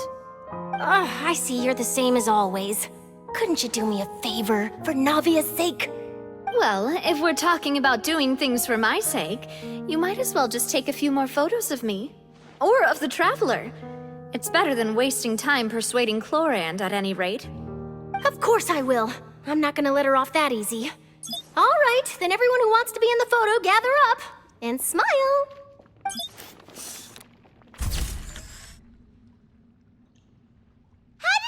Was it a good shot? Did Paimon look cute in it? Not bad. Your addition really helped the composition of the picture. All right, hang on a moment. Let me snap a few more shots.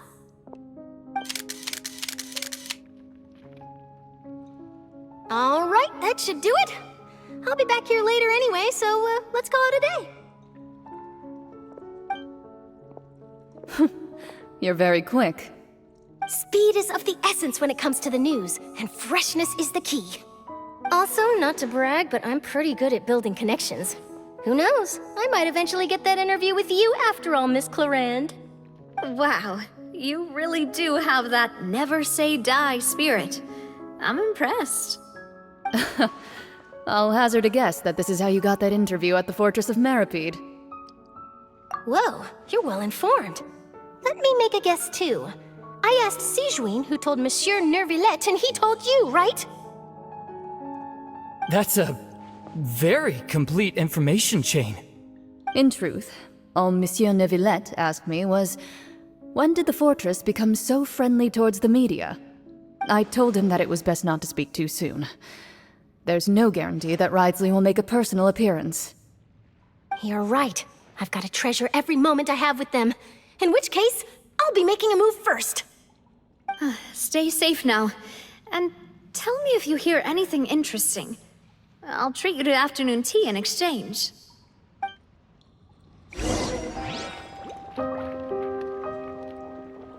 You seem curious about the fortress. Of course. That Ridsley. I still remember going down to the fortress to grill him for information on my father's case. Boy, did he take me for a ride. Without telling me anything, of course. But he did invite you to tea, didn't he? 2 large pots of it, in fact. It was good tea, though. I have to agree. The tea there is very good. Speaking of that, would you like to have some today? I mean, you've got time, right? Well, I'd be partial to some shortbread. Wow, it's like we've got a menu or something. Sure. Good. What flavor of biscuits would you like, Mr. Snezhevich? Me? I'm fine with anything. But I would prefer chocolate, should you have it. All right. Leave it to me. I'll go over the newly arrived supplies with you later, Mr. Snezhevich. We should be able to finish the preparatory work today. That works great for me. Huh. Is it just me, or did you get a new lipstick? I did. It was a gift from Sijwin. Want to give it a try? I think the color would suit you, too.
Wow, guess we're here again, huh?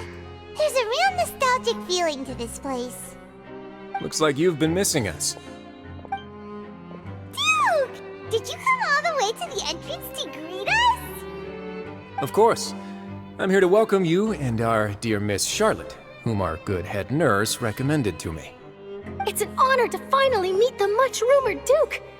Thank you for consenting to my visit to the fortress, sir. No need to thank me. But that said, I shouldn't be the focus of your interview. I trust you recall our agreement?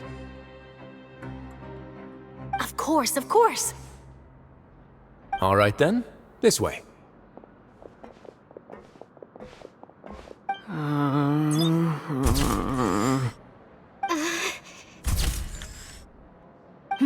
Hey, no need to be so nervous. I've already taken all the photos we need. Miss Charlotte, do these pictures really need to be published on the cover of the Steambird? It would seem that Miss Lorvine doesn't want her face to appear beside that of Mr. Jurier, hmm? Sir, please don't say things like that. But it looks like dear Mr. Jurier denies it. Might this interview be very important to you then? No, I just... This is my first time being interviewed, and I'm very thankful to the Steambird for... Now, I might not look it, but I actually did meet Mr. Edwin once. And I'll be honest, I enjoyed chatting with you more. You've definitely got more of that genius vibe going on. The boat that brought about a miracle, the ark that saved the people. Why, you recreated a myth back there, like an emissary of legend. Still, if I might ask, where's that flying ship now? Huh! Looks like Charlotte's trying to get herself another exclusive scoop. I have to apologize, but that ship is presently in the bowels of our factory. I'm afraid it won't be easy for you to get a shot of it. Really? Well then in that case, could I have an interview with you to make up for that loss? You already know my answer, I'm afraid. Best you interview our head nurse instead. Or perhaps you'd like to take another photo of this couple of researchers? Did you really have to use the word couple? Well then, 2 solo photos will do.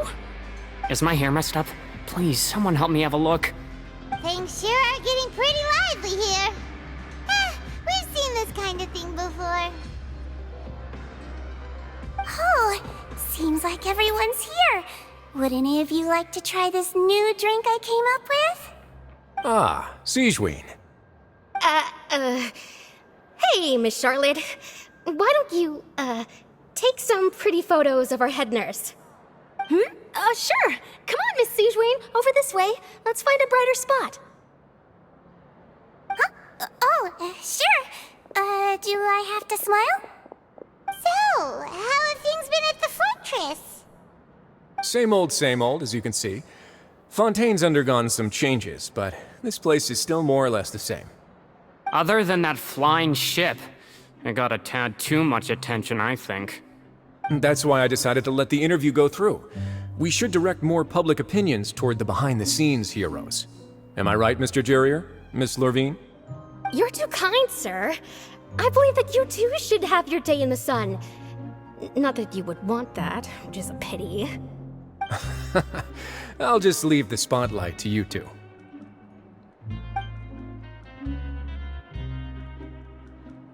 I see. Lots of things happened that day, huh? Anyway, regarding that Harbinger, I'm not sure you remember, but his 3 young followers are still waiting for his return. He sure did win them over, huh? I'll tell them that there's good news and bad news. The good being that their boss seems fine, and the bad being that they must face extended sentences for abetting his escape. Oh, actually, what about you? Are things gonna change for you too? What change can there be? The fortress will keep chugging along, and so will my duties. As to what Miss Farina's departure will mean for the nation, and if our laws and governance will be transformed, we'll leave those to the folks in the overworld. Hey everyone, the photo shoot's done.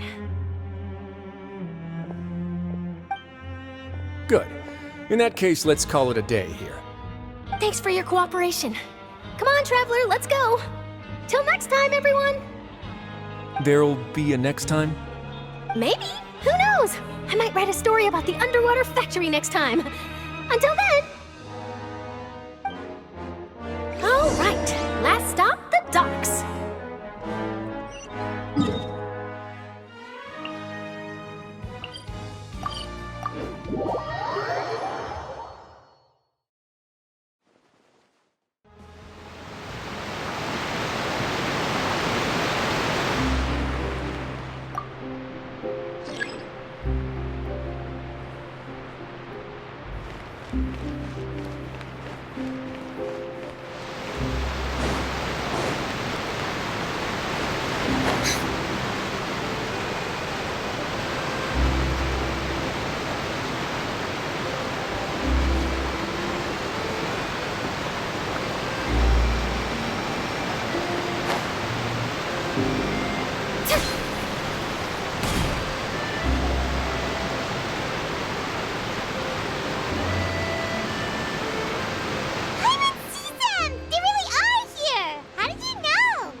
Navia mentioned that she stayed in touch with Linny and the others after working together. Apparently, they've been at the docks distributing these strange pockets the whole time since. Traveler, Paimon. Ah, and Miss Charlotte, too. Would you like a magic pocket? What sort of gadget is it? It's a wondrous bag that can be used to carry many things. The water level has returned to normal, but if you see any of your things floating around, you can use this to carry them. Or you could trick a friend into doing it for you. Trick a friend? I wonder which of my friends would fall for that.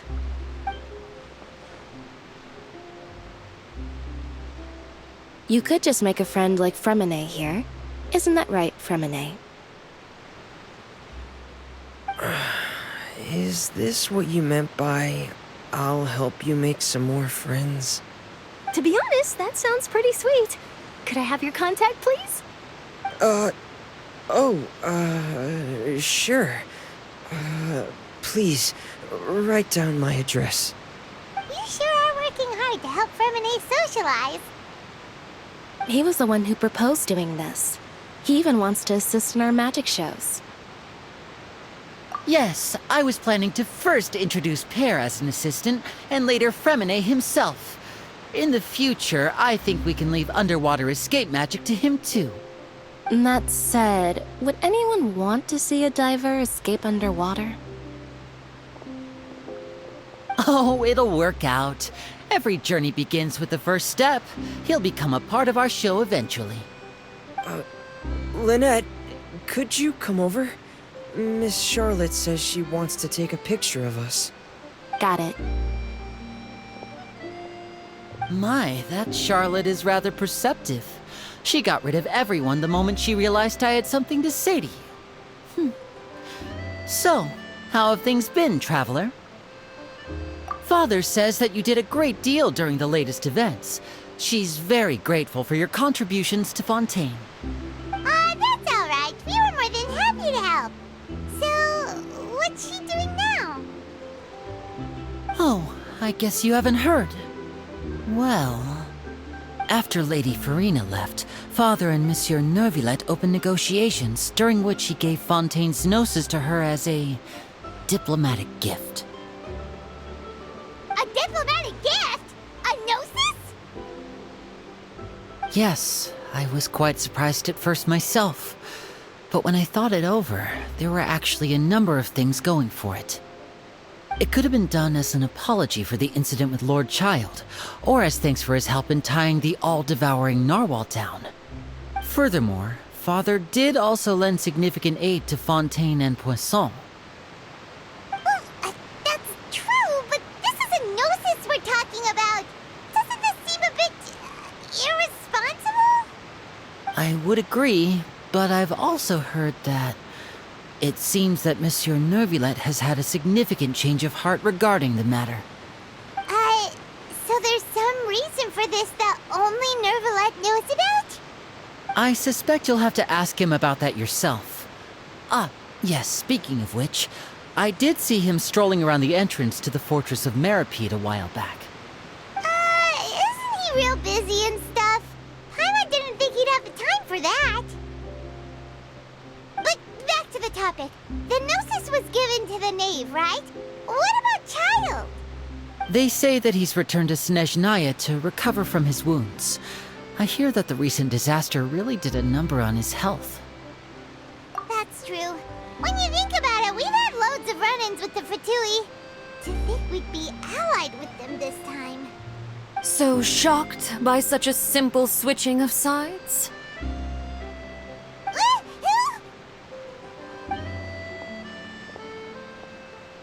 Father!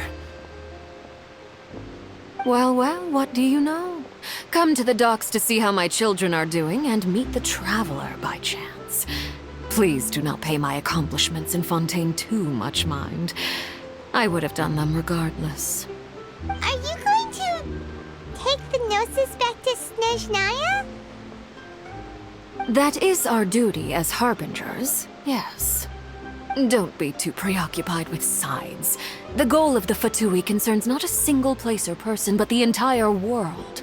With such a grand goal in mind, it is inevitable that we must wear many masks. Switching my masks is something I've always done. Well, that depends on many things. No one truly knows what the future holds. What good is honesty if you can't rely on it forever? As for you, I very much look forward to our next collaboration. Good things cannot be achieved alone, and you've proved yourselves to be great partners. A vision? All right. I'll remember to return it. Thank you for keeping it safe for him this entire time. And that's a wrap for me. Huh? You're... Greetings, Miss Journalist. Hello. If I'm not mistaken, there are diplomatic channels I'll need to report to take a photo of you. That is correct. So forgive me, but I will not be able to serve as a subject in your article. However, feel free to write as much as you'd like about our dear magicians and our upcoming rookie talent. I will. The sea breeze is quite pleasant. I shall continue my walk while the weather remains so agreeable. Farewell. Farewell, Father. Oh, she has such an intimidating presence. I didn't even dare to take a picture. Thankfully, I've already wrapped up all my pre-scheduled interviews. Thank you all. This'll be more than enough for me to write about, I'm sure. Don't be too nervous. Why don't you take a magic pocket before you go? Here, Traveler, Paimon, you take one too. To move things about? That's right. Funny. I was giving out magic pockets when we first met too. And what do you know? I'm doing the exact same thing right now. So many things have happened, but the pockets are still the pockets. I guess this must be life. We will all follow our own paths, and serendipity will lead you to your fated friends. All right then. We'll be handing out pockets in some other districts later, so we'll get going now. Have a good day, you two. Well, guess we sent Charlotte off. Shall we go see what Neverlette's doing? As long as he's not so busy that he doesn't have time to chat anyway.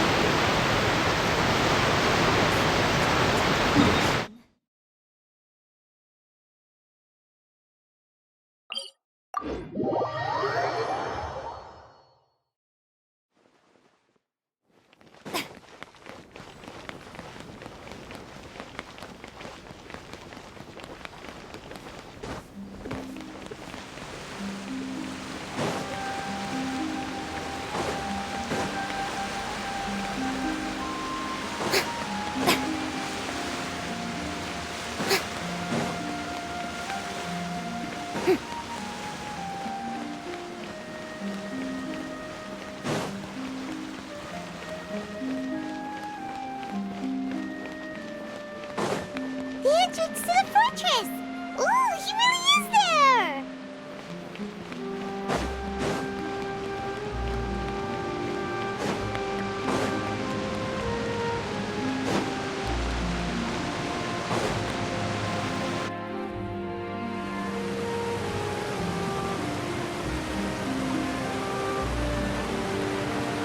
So, you really are here, Neverlet! Paimon didn't think you were going to have free time this hour of the day. Really? Oh, I suppose you must have met Mr. Linney. He took the time to greet me earlier when he passed this way. In any case, you came at a good time.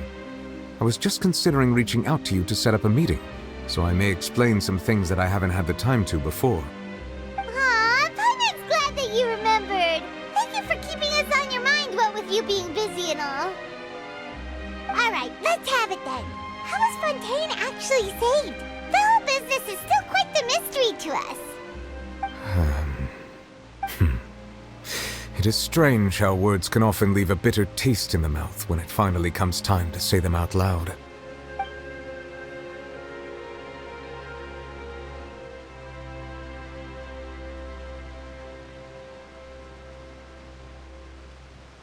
Whoa.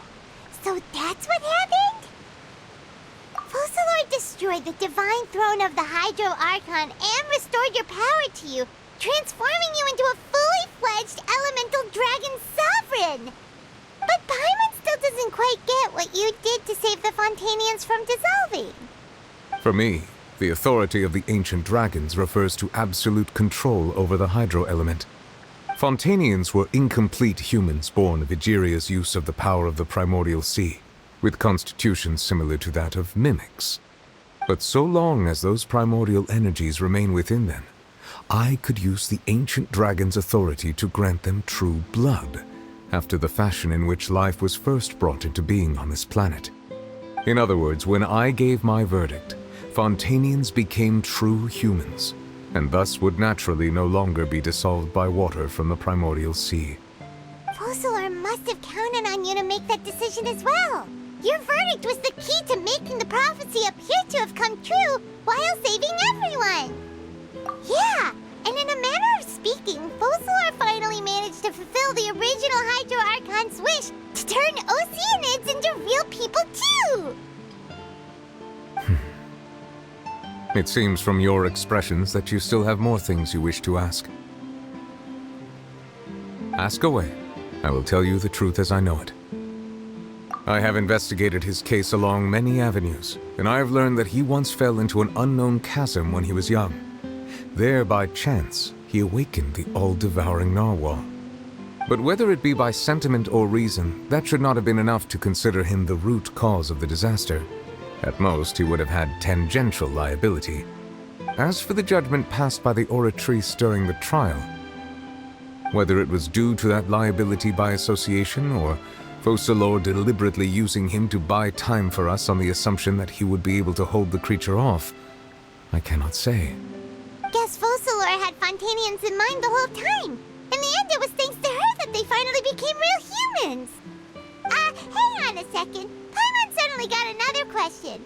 Back when Fontanians hadn't yet become real humans, were the children they had also transformed Oceanids? Life has always flowed like water. Do you recall how Fontanians would often come to the Fountain of Lucine to pray for children? Yeah! Lynette said the fountain is where all the waters in Fontaine converge. In truth, even those couples did not know that such prayers were no mere custom, but instead a form of ritual. Those Oceanids who were blessed within the spring water would later descend as new humans in the coming months. Paimon sorta gets it now. Either way, seems like this ritual won't be of any further use, but it'll probably live on as a local custom. Ask away. I will tell you the truth as I know it. Yeah, about that. Risley said Farina has already left. What's that all about? Ah, Lady Farina. The people are only aware that her death sentence has not been carried out. She abdicated the post of Hydro Archon and left affairs related to that title to me, before leaving the Opera House. I related Focalors' words to her faithfully and completely. After hearing them, she seemed neither saddened nor comforted. She simply said that she was tired and needed to rest. Having said that, she then packed her things and moved out of the Opera House, not unlike how an ordinary person might. But she's still got a place to stay, right? You need not worry. I will make arrangements to ensure that she will not want for food, clothing, board, or travel. In truth, I am somewhat happy for her. The wear and tear on her spirit will, of course, take time to heal. But now that she no longer has to play the role of Focalors the Hydro Archon, she can finally lay down her burdens and lead a normal life.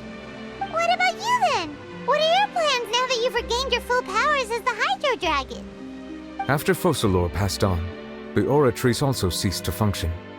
This matter will directly affect our trials. After much careful consideration, I've decided to take over its role in our courts. From now on, I shall hear cases and pass verdicts by myself. Looks like you're still considering stuff from the perspective of the Udex, huh? As an elemental dragon, there are indeed many things that I must do.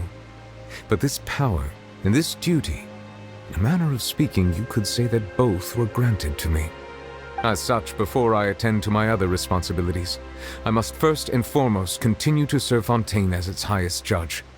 The duty of the Hydro Sovereign and the duty of the Udex shall coexist within my person. Additionally, the Hydro Archon's departure has brought about another problem, which is that the Opera House shall no longer produce indemnitium. That's true. That power was derived from the people's faith in the Hydro Archon, wasn't it? Wait, but the various mechs and machines in the city are all still okay. Where are they getting their energy from? As I am now, I have full command over New Musia, and it can serve as a complete substitute. Another reason why I cannot quite leave Fontaine immediately. Wow. This ancient dragon's authority stuff is really quite useful, huh? Ask away. I will tell you the truth as I know it. Oh, that's right! They say you've given it to the knave as a diplomatic gift or something! Leaving aside their intentionality, the two Fatui Harbingers have indeed done much for us during this crisis. Their sole remaining goal in Fontaine, at least at this point, would seem to be the Gnosis. The Oratrice has ceased to function. The Hydro Archon's divine throne is now no more, and I do not need the Gnosis's power. As such, it has lost all meaning for Fontaine. If the Fatui have impure designs, then we might as well accede to their request now, and avoid unnecessary conflict. What complicated considerations! Paimon thought you were just giving it to them out of gratitude to the knave and as an apology to Child. Ask away. I will tell you the truth as I know it. You will soon be heading to Natlan, I presume? I'm afraid that I have little talent as a travel guide, so all I can do is tell you what I know about that land.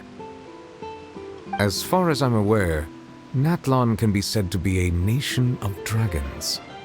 A nation of dragons? You mean like you? No, I suspect that I would not find myself welcome there. Unlike ancient dragons such as myself, the dragons of Natlan have undergone long years of development and evolution. Large numbers of them have entered a form of coexistence with humanity. Natlan is also the nation of war. War ravages those lands like an undying flame. There is one other piece of information I got incidentally from my negotiations with the Knave that I believe may be useful to you. The Harbinger known as the Captain has thrown his hat into the endless ring of war. The Captain. Sounds like a real tough customer. Seriously, everywhere you look, there's a Fatui Harbinger doing their thing. I suggest that you fully prepare yourself before going to Natlan. In the meantime, Fontaine's doors will always be open to you. Ask away. I will tell you the truth as I know it. Hang on a sec. Paimon's still got a question about the Gnosis. When we spoke to Linny earlier, he mentioned that your attitude towards giving away the Gnosis had clearly changed. We guessed that there might be some reason for it that only you were aware of. No wonder the House of the Hearth is the Fatui's intelligence division. They are certainly sharp. So regarding this specific issue, I was just getting ready to share something with you. What is it? In truth, I exchanged some further words with that lady named Skirk after sending you two back to the surface. It went something like this.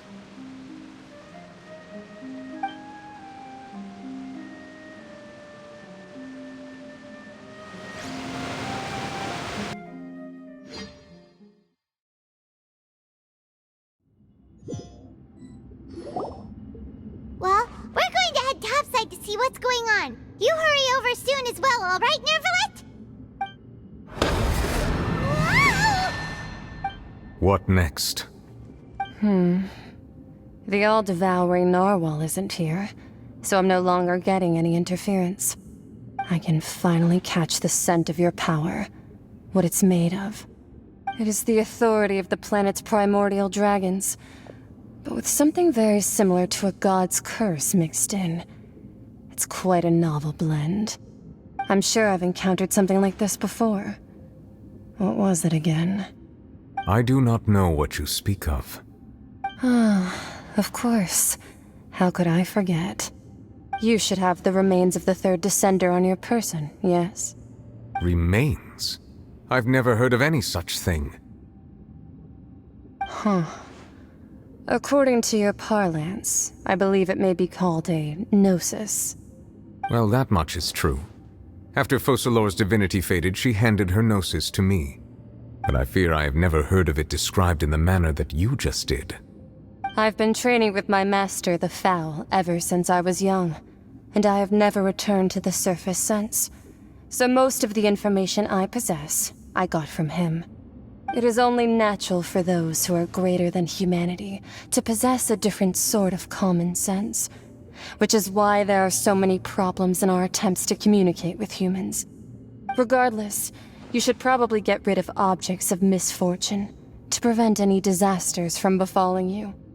To live in itself is a blessing, but once a person dies, the bonds he once had with this world shall all turn to curses. What do you mean by that? No need to fret. These are just my personal thoughts, and my reason for no longer wishing to return to the surface. This third descender you refer to, who are they? And when did they die? Master never mentioned them to me. Perhaps it just wasn't that important for me to know. If you're interested, though, I could ask him. I'll be sure to pass the answer on to you next time. Next time? You believe we will meet again? I do. Wait. I have a disciple of my own, don't I? He can be the messenger then.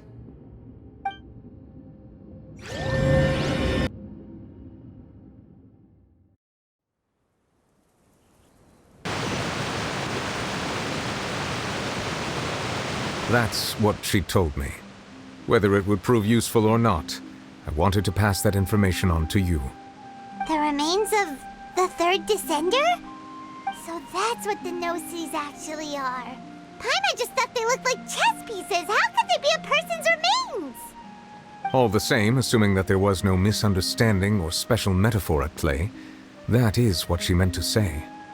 And she said that it would bring misfortune and that you should check it, which is why you gave it to the Fatui! If she speaks the truth, then I would simply be putting Fontaine at unnecessary risk by keeping it here.